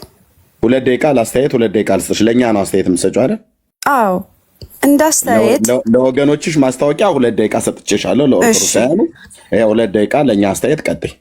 እሺ በእውነት እግዚአብሔር ይስጥልኝ። እንዳስተያየት ምንድነው መስጠት የምፈልገው? በትክክል የሃይማኖት ትምህርት መከራከሪያ የሚሆኑት ገድላት ታምራት አይደሉም። ስለዚህ የሃይማኖት መከራከሪያ የሚሆኑት በአንድ ላይ የተጠረዙት መጽሐፍ ቅዱስ እዛ ላይ ያለ ወንጌልም በለው መልእክትም በለው የነቢያትም መጽሐፍት የኦሪትም የሐዲስ ኪዳንም ለሃይማኖት መከራከሪያ የሚሆኑት እነሱ ናቸው። እነሱን ብቻ ጥቀሱ። በቃ ገድላትን ታምራትን ተዋቸው። በቃ ይሄ እኛ እንድንጸናበት በሃይማኖት እንድንማርበት የነሱ ታሪክ የተጻፈልን የቅዱስ ጊዮርጊስ ታሪክ ሲጻፍ ቅዱስ ጊዮርጊስ ምን አድርጎ ነው የሚለው ነው እኛ የምንማረው። በቃ ለኢየሱስ ክርስቶስ ለጌታው በአሕዛብ ፊት ስለመሰከረ ጊዮርጊስ ሰማዕትነት ተቀበለ። ከሱ የምንማረው ምንድነው? በጌታዬስ መስክሬ ሰማዕትነት እቀበላለሁ። ምክንያቱም እንደ ጊዮርጊስ ክብር እንዳገኝ ቤተክርስቲያን ዓላማዋ ይሄ ነው፣ የቅዱሳንን ገድል ስትጽፍ እንጂ ለሃይማኖት መከራከሪያ አይደለም። እሱን ማድረግ ያለባችሁ። ሁለተኛ የምትጠቅሱት ሪፈረንስ የምታደርጉት ሰዎች በሃይማኖት እንኳን ያልጸኑ ገና የቤተክርስቲያን አስተምሮ ያላወቁ እንደ የኔ ቢጤ በቃ አይደለ ከዩቲዩብም ከቲክቶክም አልፎ አልፎ እየሰሙ ብቻ የሚመጡ ሰዎች እዚህ ጋር ቁጭ ብለው አይ እንዲህ ነው ብለው በጥርጣሬ ሲመልሱ አሃ የኦርቶዶክስ ትምህርት ይሄ ነው ተብሎ ከዛ ሰው ተቀንጭቦ ተወስዶ ነው ለመከራከሪያነት የምትጠቀሙት። ስለዚህ ይሄን ነገር ባታደርጉ በቃ ነገረ ድነት ቀላል አይደለም። ነገረ ስጋዊ ቀላል አይደለም። የክርስቶስ ሰው መሆን ቀላል አይደለም። እንዲህ በቀላሉ በእኛ አንደበት የሚነገር አይደለም። ከአይምሮ በላይ ነው። በቃ መለኮት አምላክ ሰው ሆነ። በጣም ትልቅ ሚስጥር ነው። አንድ ተራን ሰው አምጥታችሁ ነገረ ድነትን ወይም ደግሞ ነገረ ስጋዊን አስረዳ ብትሉት በጣም ከባድ እኮ ነው። ስለዚህ እንደዚህ አይነት ነገሮች በቃ በእውነት ስለ እውነት እንኑር። በቃ ህሌናችን እንኑር። ምንድነው ትክክለኛው የቱ ጋር ነው? እግዚአብሔር ነው የሚያውቀው ሁሉንም መንገዱን። ልባችሁን ያብራላችሁ መድኃኒዓለም ክርስቶስ። ሌላ ነገር የምለው ነገር የለኝም። እግዚአብሔር ይስጥልኝ። ደቂቃውን ጨርሰሻል። ወደ ምርቃት ሄድሽ። አንድ ነገር ስትናገሪ ሰማን። አሁን ይኸው እንግዲህ ጭራሽ ማስታወቂያ ስትናገሪ ሰው እየጨመረ መጣ። ኦርቶዶክስ ያለም ግን አትወጡም። አሁን ቅድም እኮ ውጡ ብላችሁ ነበር። ውጡ እስቲ። አሁን ከዚህ በሙሉ ምን ታደርጋላችሁ? በቃ እሷም ምንም አታደርግም። ከዚህ በኋላ አሁን ትወጣለች። ዳግም እዚህ ቤት እንደማትመጣ ተስፋ አደርጋለሁ። እኛ ብሎክ አናረጋትም። ግን የሚገርማችሁ ተደብቀው የሚሰሙት እነሱ ናቸው። በግልጥ መጣም ሰው የምትሰማዋላችሁ። እኔ ድንገት ሳልፍ ነው ስክሮል ሳረግ ካገኘኋችሁ ገብቼ ወይ ጽፌ ወይ የሆነ ነገር ብዬ ነው የምገባው እንጂ ዛሬ አልገባሁም ብላለች ገስት ላይ። ዛሬ እንግዲህ ምናልባት ከዚህ በፊት ገብቻለሁ አንዴ 2 ጊዜ ነው የገባሁት። 2 ጊዜ ምን ልታደርጊ መጣሽ ታዲያ? ዛሬ 3ኛ ጊዜ አይበቃሽም ነበር? 2 ይሄ መልእክት ችግር የለም። እሱን ታዩና እኔ አንድ ጥያቄ ልጠይቅ። ይሄ መልእክት ለማስተላለፍ ነው አሁን የገባሁት። ችግር የለም። በሌላም ከነይነት አስተላልፊያለሽ። ጌታ እግዚአብሔር ምስክሬ ነው፣ ቃሌ ነው፣ መድኃኒዓለም ምስክሬ። በሌላም ቀን እየመጣሽ በየቀኑ ለኦርቶዶክሳውያኑ መልእክት ታስተላልፊ፣ እዚህ ቤት እንዳትገቡ እያልሽ ማለት ነው። እኔ ግን አንድ ጥያቄ ልጠይቅሽ።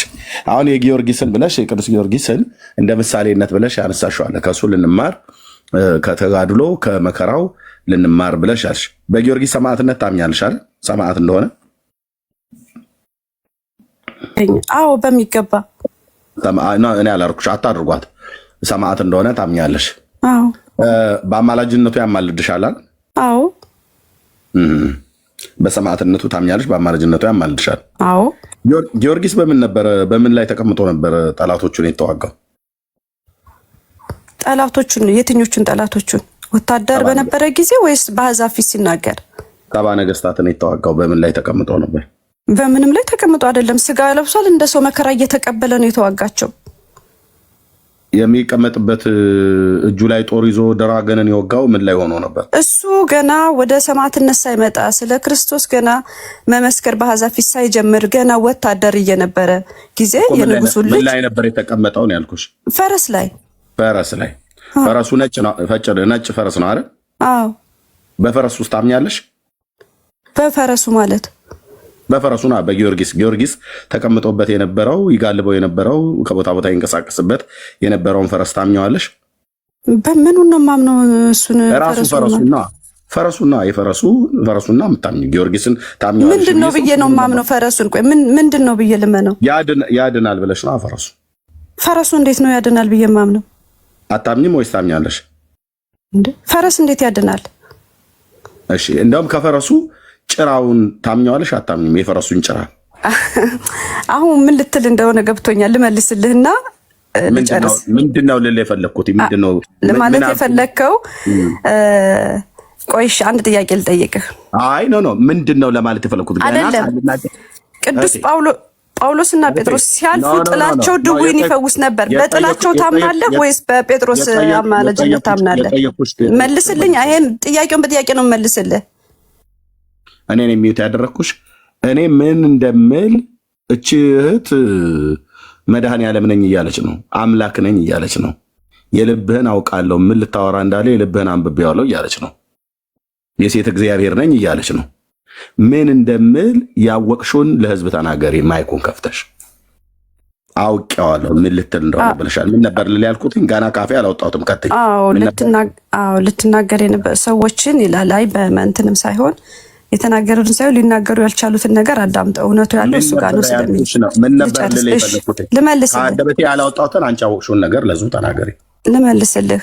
ያው ኦርቶዶክሶች ፈረስ ያድነናል ጭራውን ሲነካን ተፈወስን ወይም ምን አሉ ነው፣ ሌላ ነገር አይደለም እኮ የምታወራው። አያቸው አሁን እቺ እህት ዋሸች ማለት ነው። እኔ አሁን እንደዚህ ልል ጌታ ኢየሱስ ምስክሬ ነው፣ በፍጹም አላምንም፣ አላልኩምም፣ አላሰብኩም። አሁን እቺ እህት ዋሻለች ማለት ነው። ያላልኩትን በልቤ ያላሰብኩትን እንዲህ ለማለት ፈልገህ ነው ብላ በአምላክ ቦታ ራሷን ተቀምጣ የልብ አዋቂ አይነት ሆና ዋሸሽ ማለት ነው። የጠየኩሽ ጥያቄ ነው፣ ልመለስ። እሺ መልሱን ልመልስ። እሺ የፈረሱን መልስ ልመልስልህ። የጠየከኝን የፈረሱን ጭራ ታምኛለሽ አታምኚውም ነው ያልኩት። ልመልስልህ። ቆያ ቀጥይ። ጴጥሮስና ጳውሎስ ሲያልፉ ጥላቸው ሰው ይፈውስ ነበር። ጥላቸውን ታምነዋለህ? የፈረሱን ጭራ ታምኘዋለሽ ነው ያልኩት። መልስልኛ። ጥላቸውን ታምነዋለህ ወይ? የነ ጳውሎስና የጴጥሮስን አላምነውም። ግን ድው ይፈውሷል። አልፈወሰም። የፈወሰው ቅዱስ ጳውሎስ ሳይሆን የጴጥሮስ። አየሽ፣ ስለዚህ ዋሸሻ። ውሸት አይደለም፣ መጽሐፍ ላይ ያለ ነገር ነው። ግን ሐዋርያት እሺ፣ ጴጥሮስ ቆንጅዬ ውሸታም ያው ጳውሎስና ጴጥሮስ በጥላቸው አልሽ። ጳውሎስ የቱ ጋር ነው በጥላው ፈወሰ ብሎ የሚል ያለው? ክፈቺ ማይኩን፣ ማይክሽን ክፈቺና ጳውሎስ በጥላው ፈወሰ ጴጥሮስ። እሺ ጴጥሮስ፣ በቃ አሁን ተሳስቻለሁ በይ። ተሳስቻለሁ። አዎ ተሳስቻለሁ፣ በጣም ተሳስቻለሁ። ኦኬ፣ ጴጥሮስ በምኑ ነው የፈወሰው? በጥላው ፈወሰ። እሺ፣ ጥላውን ታምነዋለህ? አድምጭ። አላምንም እኮ አልኩሽ እኔ አላምንም። በቃ ስለዚህ ግን ጥላው ሰው ፈውሷል። አትጩይ፣ ቆይ አትጩይ፣ ተረጋጊና አውሪ፣ ኦኬ። ጴጥሮስ ጥላዬ ይፈውሳል፣ ሰዎችን አምጡና ጥላዬ ጋር አስቀምጡ ብሏቸው ነው ሰዎቹ አምጥተው ያስቀመጡት አይደለም? እሺ፣ ጴጥሮስ ጥላዬ ያድናል ሳይሆን ብሎ የሚለው ማን ያድናል እያለ ነበር የሚሰብከው የነበረው ጴጥሮስ። ማን ነው ያድናል ብሎ የሚለው? ኢየሱስ ክርስቶስ ያድናል። አለቀ። ስለዚህ ጴጥሮስ የኔ ጥላ ያድናል ብሎ ሰብኮም አያውቅም። በጴጥሮስ ጥላም ደግሞ እመኑ ተብሎ አልተጻፈልንም። ሰዎች ግን የእግዚአብሔር አገልጋይ እንደሆነ የጌታ መንፈስ ያለበት የጌታ ሐዋርያ እንደሆነ ስለሚያውቁ በእጆቻቸው ተአምራቶች ይደረጉ ስለነበረ ሰዎች የታመሙ ሰዎች አምጥተው ጴጥሮስ በሚያልፍበት አቅጣጫ አድርገው ድውያንን በወሰካ አድርገው አምጥተው ያስቀምጡ ነበር። የጴጥሮስን ጥላ ሲነካቸው ይድኑ ነበር ይላል። ይህን ታምር በጴጥሮስ ላይ ሆኖ የሰራው ማን ነው? እግዚአብሔር ነው። አለቀ። የጊዮርጊስን ፈረስ ጭራ ታምኘዋለሽ? አታምኚውም? አላምነውም። አታምኚም። ቤተክርስቲያኒቱ ግን እንደዚህ ብላ ጽፋለች። በሱ ጭራ እመኑ ነው ያለችው ወይስ ደግሞ በሱ ጭራ ተፈወሰ? በሱ ጭራ እመኑ ብላ የጻፈችውን አሁን ይኸው ካሜራ ልከፍት ነው። ታድቀኝ ታለም እንደዚህ ነው ቀስ እያለን የምናወጋው ማለት ነው። እና ፋንድያውም እየተፈለገ ነው ገና ሲገኝ ተነግራችኋለች። ይኸውልህ የነገርኩ ምንድን መሰለህ፣ አሁን መጽሐፉን ላሳይና ከዛ ታወሪያለሽ። እንዴት መሰለ ብለሽ አትበይ፣ እኔ ገና ሳላሳይሽ ማለት ነው።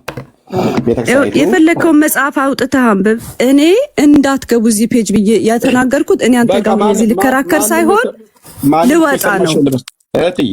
ስለዚህ እግዚአብሔር ይስጣችሁ፣ እድሜ ይስጣችሁ። ኦኬ ቆይ እንጂ የጭራውማ የፈረሱን ጭራማ ላሳይሽ። ኦኬ ወጣሽ አይደል? እዛው ፋንድያሽን አምጥተው ያበሉሻል ማለት ነው።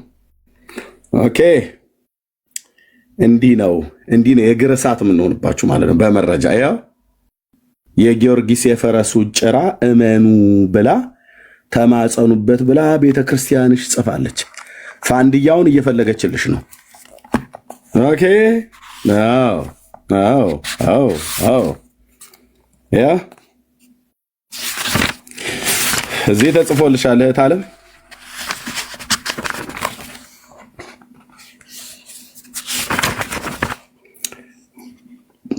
እኔ ያን ያህል እንድታወራ ጊዜ ሰጠዋት አይደል?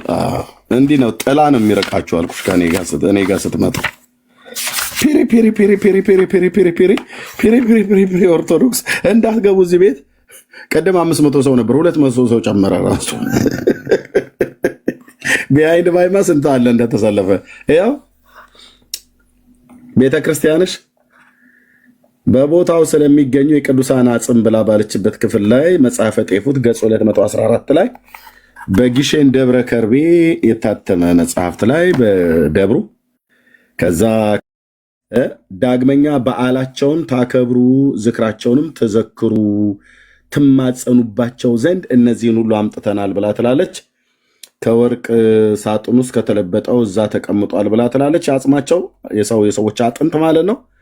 ከዛ ጋር መስቀሉ አለ። የመጣው የቅዱሳን አጽም ዝርዝር ይላል። አንድ ማዕት አጥንት ጭና አምጥታላለች ከውጭ። የመጀመሪያዋ አጥንት የማርያም የጌታ እናት ማርያም እናት የሐና አጽም መጥቷል። የሐና አጽም ኦኬ፣ የሐናን አጽም አምጥታለች ቤተክርስቲያኒቱ ማለት ነው። የሐና አጽም መጥቷል ማለት ነው። የማን የማርያም እናት የሐና አጽም።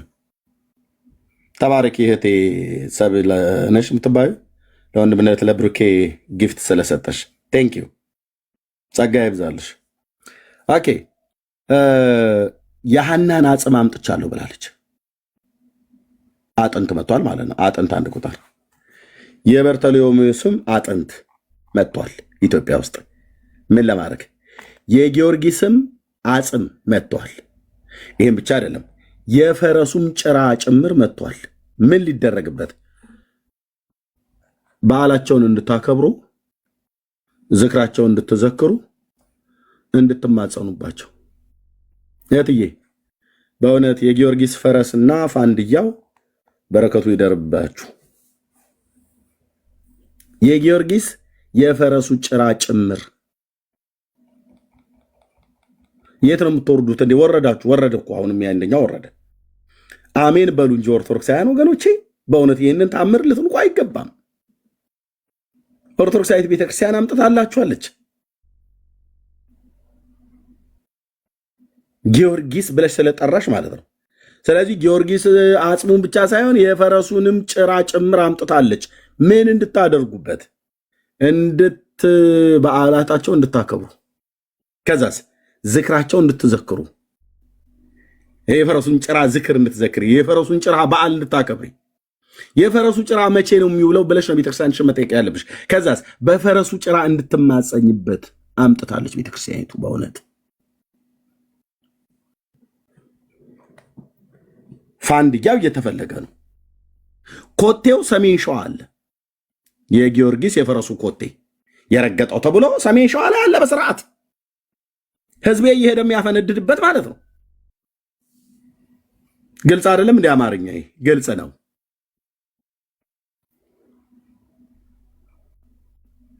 እንኳን አንቺ ቄሶቹም ራሱ አትግቡ እዛ ቤት ብለው ህዝቡ ከመስማት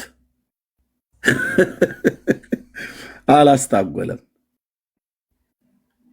ኦኬ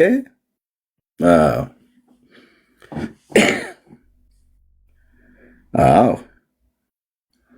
እና መጥቶላችኋል የሰዎች አጥንት ስም ዝርዝር የማርያም የሐና እናት የማርያም አጥንት መጥቷል። እንድትማጸኑበት በሐና አጽም ዝክሯ እንድትዘክሩ በዓሏ እንድታከብሩት እንድትማጸኑበት እንድትጸልዩበት ማለት ነው። የበርተሎሜዎስም አጽም ከሐዋርያቱ የጊዮርጊስ አጽም መጥቶላችኋል። የጊዮርጊስ አጽም እኮ ደቀቀ፣ ተፈጨ፣ ይድራስ ተራራ ላይ ተበተነ እኮ ብላ እኮ የምትናገር ቤተክርስቲያን እንደገና ደግሞ ኢትዮጵያ መጥቷል ብላ ትላለች።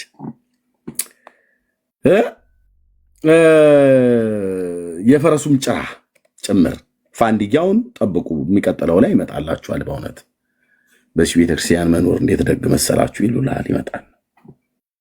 የአንጾኪያ ሰማዕት የሆነው የገላውዲዮስንም አጽም አምጥተንላችኋል። ምድሪቱን አጥንት በአጥንት ሞልተዋለች። ቆይ ምኑን ትናገራለህ? አሁን ሚዩት አድርገህ ስማ ብራዘር። ምኑን ትናገራለህ? ምኑን ትናገረዋለህ? ቤተክርስቲያኒቱ ተናግራ ትጨርስ። ከዛ የምትናገረው ነገር ካለ ከራስ ቤተክርስቲያን ጋር እኛ ሚዩት አድርገን እንሰማለን። ለኦርቶዶክስ ነው መልስ የምትሰጠው፣ ለእኔ አይደለም። እሰጥሃለሁ፣ ታወራለህ። ለእኔ ግን አይደለም፣ ለብሩኬ ለማንም ጴንጤ ምናምን ነገር ብለህ አይደለም። ለኦርቶዶክስ ትመልስላታለህ። ኦኬ። የአንጾኪያው ሰማዕት የገላውዲዮስንም አጽም አምጥተንላችኋል። አጥንት ማለት ነው። ወደ ኢትዮጵያ መጥተዋል። በኢምፖርት ኤክስፖርት በደረጃዎች መዳቢ ምናምን ነገር ታይቶ ነው ተመርምሮ ነው አናቅም፣ ግን መጥተዋል። አጥንት የአጥንት የደረቀ የሰው አጥንት መጥተዋል። የሊቀ ጳጳሳቱ የሳዊሮስና የዲዮስቆሪዮስም አጽም መጥተዋል ኢትዮጵያ ውስጥ እነ ሮያል እንዲማጸኑበት ማለት ነው። ሄሮድስ በቤተልሔም ያስፈጃቸው ኳስ በመሬት እኮ ነው። ታዲያ እንዴ ታዲያ ሮያል እንዲማጸንበት መጥቷል እኮ ነው። አንተ ኦርቶዶክስ አይደለ እንዴ? ቤተክርስቲያን አምጥቻለሁ ብላ ካለች ቤተክርስቲያን ባመጣችው ነገር ላይ በረከቱ ይደርብኝ ነው ማለት ያለበት። ጭራም ይምጣ፣ ፋንድያም ይምጣ፣ ኮቴም ይምጣ፣ ምንም ይምጣ አሜን ነው ማለት ያለበት። ስለዚህ ሜት አድርገህ ጠብቀን። ቴንኪው። ይኸው 14,000 የቤተልሔም ሕፃናት ሁሉ አጥንት መጥቶላል። አንተ 14,000ን ምንድነው ፈልገህ የእያንዳንዱን ሕፃን ጭንቅላት አጽም መነካካት ነው ያለብህ። አጽማቸው በረከታቸው እንዲያደርብህ ማለት ነው። ፋክት እነዚህ የቆጠርናቸው 7ቱ ሁሉ በወርቅ ከተለበጠው ከእንጨቱ ሳጥን ውስጥ አሉ። በእመቤታችን ስም የተቀረጸችውን ታቦትም አምጥተንላችኋል አሉ። በጣም የሚገርመው ግን ይሄ ሁሉ የመጣው ከየት ነው ብለህ ስትል ከመካ መዲና፣ ከሳውዲ እና አሁን ሮያል ተክቢር ነው ማለት ያለብህ። ሎቱ ስብሐት በስመ አብ ወወልድ ወመንፈስ ቅዱስ። እሱን ለኛ ተውት። ከየት ነው የመጣው? ከሳውዲ አረቢያ ከመካ መዲናው ሹም ጋፊር ከተባለው ከዛ ነው የመጣው። ማን የጻፈችው? ቅድስት ኩላዊት ንጽሕት ቤተክርስቲያን። እኔ የቤተክርስቲያኒቱን ልሳን እኮ የምናገረው እኔ ነኝ። እነ ሮያል አይደለም የሚናገሩት፣ እውነት ለመናገር ማለት ነው። ይኸው እዚህ ጋር እንደዚህ ይላል።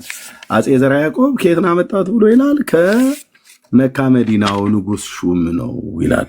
እነዚህን ሁሉ ጠይቋቸው፣ ይህን ለአባተ ልጅ በስጠው የጌታችን መስቀል በመካ መዲናው ሹም እጅ አለና ነው ብለው ነገሩኝ ይላል። ከዚያም በዚያን ጊዜ ስለዚህ ነገር እንዴት የእስላም ንጉሥ የጌታዬን መስቀል ለመያዝ ገንዘብ ስለማድረግ ቻለ ብዬ ከእርሱ ጋር ለመዋጋት መንፈሳዊ ቅናት ቀናው ይላል አፄ ዘርዓ ያዕቆብ ማለት ነው። ከዚህም በኋላ ምታ ነጋሪት ክተት ሰራዊት ብዬ ሰራዊቴን ሰበሰብኩ አለ ሊዋጋው። ከዛም ከመካ መዲናው ሹም ከጋፊር ጋር ለመዋጋት አዴሌዋ ድረስ ዘመትኩኝ ይላል። ከዛም በዘመኑ የነበሩ የምስሩ ንጉሥ አሽሪፍ፣ የምስር ማለት የግብፁ ማለት ነው። ከዛ ጋፊር እንደ ንጉሥ ሆኖ በመካ መዲናው ያስተዳድርና ይገዛ ነበር። እነዚህን ሁሉ አጥንት መስቀሉ ራሱ ከየት ነው የመጣው? ግማደ መስቀሉ ጊሼን ነው አሉ የተባለው ብራዘር ከኢየሩሳሌም የሚባለው እሱ አየር ስትይዝ ነው። ኦርቶዶክስ በራሷ መጽሐፍ ነው እየተቀጠቀጠች ያለችው። ከየት ነው ያመጣችው? ከሳውዲ አረቢያ። አላህ አክበር ነው ማለት ያለብህ ብራዘርዬ። እኛ ጋር መተህ ደግሞ የጥንት የጠዋቱ ሃይማኖት ብለህ አትበለን።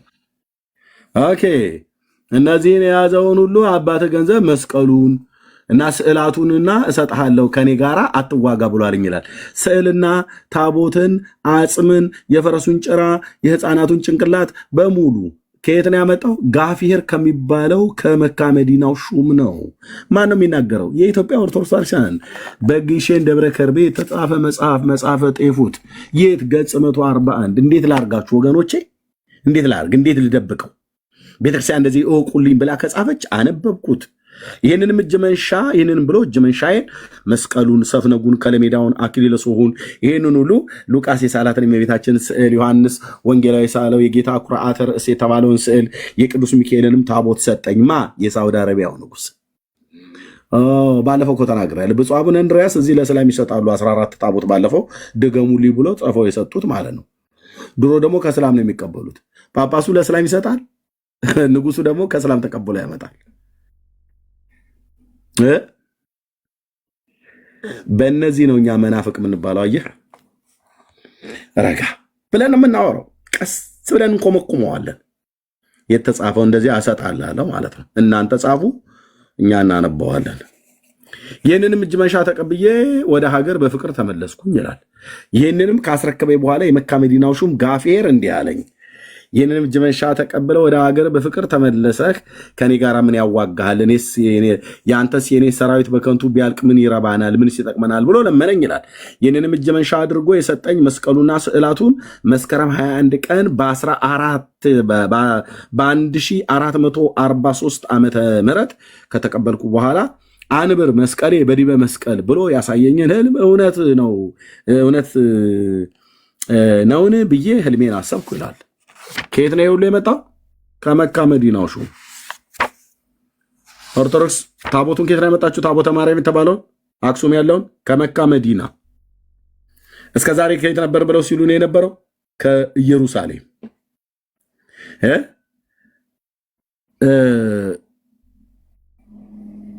ካዩኝ እስቃለሁ፣ ካላዩኝ እሰርቃለሁ አይነት ነገር የሚባለው አይነት ነገር አለ አይደል?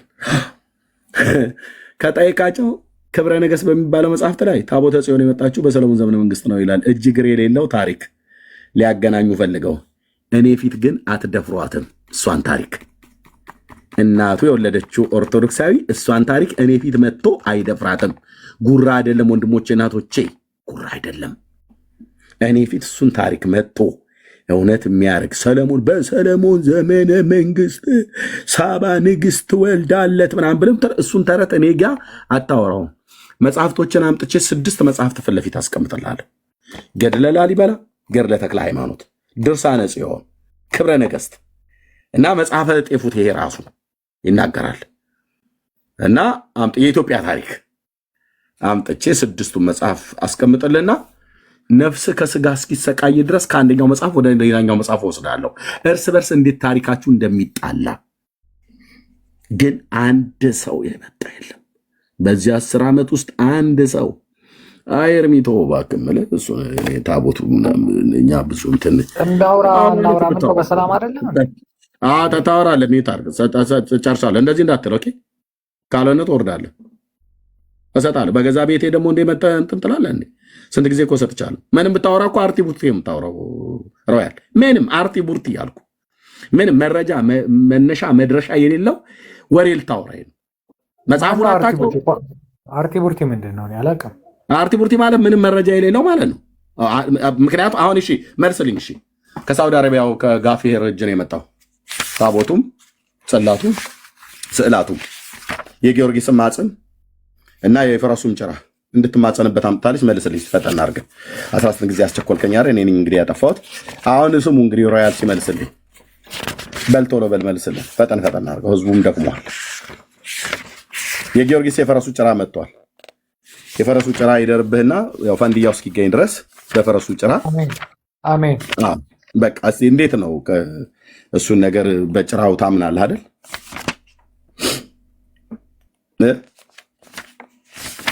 መልሳ እንዲ 19 ጊዜ ማይክ አምናለሁ። እሺ ምን እያልክ ነው የፈረሱን ጭራ የምትማጸነው?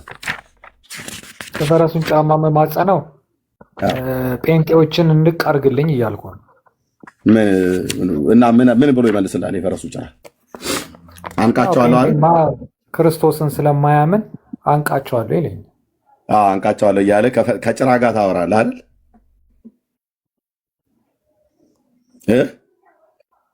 ነገር ከሆነ እኔ ሮያል ይፈራል ብለህ ከሆነ እኮ አይ ምን ነው የምትፈራው? ጴንጤዎችን እንቅ አድርጉልኝ ብለህ በጭራው በራሱ ጭራው በጭራ ነው አይደል የሚያንቀን? ያንቃቸዋል። አዎ ጭራው በደንብ ያንቃቸዋል። ጭራው በራሱ ጭራው ነው ተነስቶ የሚያንቀን። እኔ ደግሞ ተቀብዬ ራሱ የህፃን ወሬ ሲወራ እኔም ህፃን ሆናለሁ። ቤተክርስቲያን የጻፈችው የህፃን ጽሁፍ ነው። አንተም የመጣው ህፃን ነው፣ የምታወራውም የህፃን ነው። ቤተክርስቲያን አንተም ማለት ነው።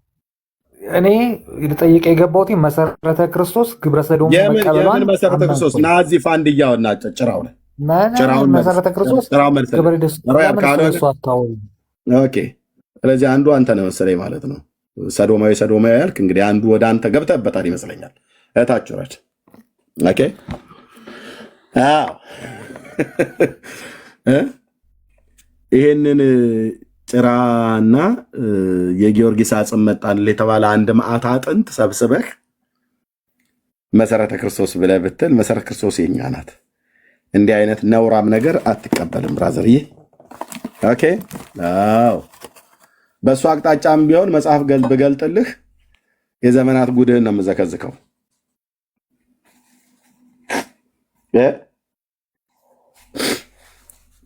የፈረስ ጭራ የሚያምን ትውልድ፣ የፈረስ ጭራ የሚማፀን ትውልድ አሁን በምን ሞራሉ ነው መሰረተ ክርስቶስ ሙሉ ወንጌል ብለህ ልትል የምችለው? ግሸን ደብረ ከርቤ የግሸን ደብረ ከርቤ ቅድስተ ማርያም ደብር ሰበካ ጉባኤው ነው ያሳተመው መጽሐፈ ጤፉት። ጌታችን መድኃኒታችን ኢየሱስ ክርስቶስ የተሰቀለበት ቅዱስ መስቀል ወደ ኢትዮጵያ መጥቶ በግሸን ደብረ ከርቤ ቅድስት ማርያም መቀመጡና ሌሎችንም ጥንታውያንን ታሪኮችን የሚናገር መጽሐፍ። ኦኬ ያው አሳታሚው ማን ነው? ግሸን ደብረ ከርቤ። ይህን መጽሐፍ መልሶ ለማሳተም ለማከፋፈልም ሆነ ለማሰራጨት መብት የግሸን ደብረ ከርቤ ቅድስት ማርያም ደብር ሰበካ ጉባኤ ነው፣ የቤተክርስቲያኑ ማለት ነው። ተርጓሚ ርዕሰ ደብር የማነ ብርሃን አድማሴ የኦርቶዶክስ ማርያም።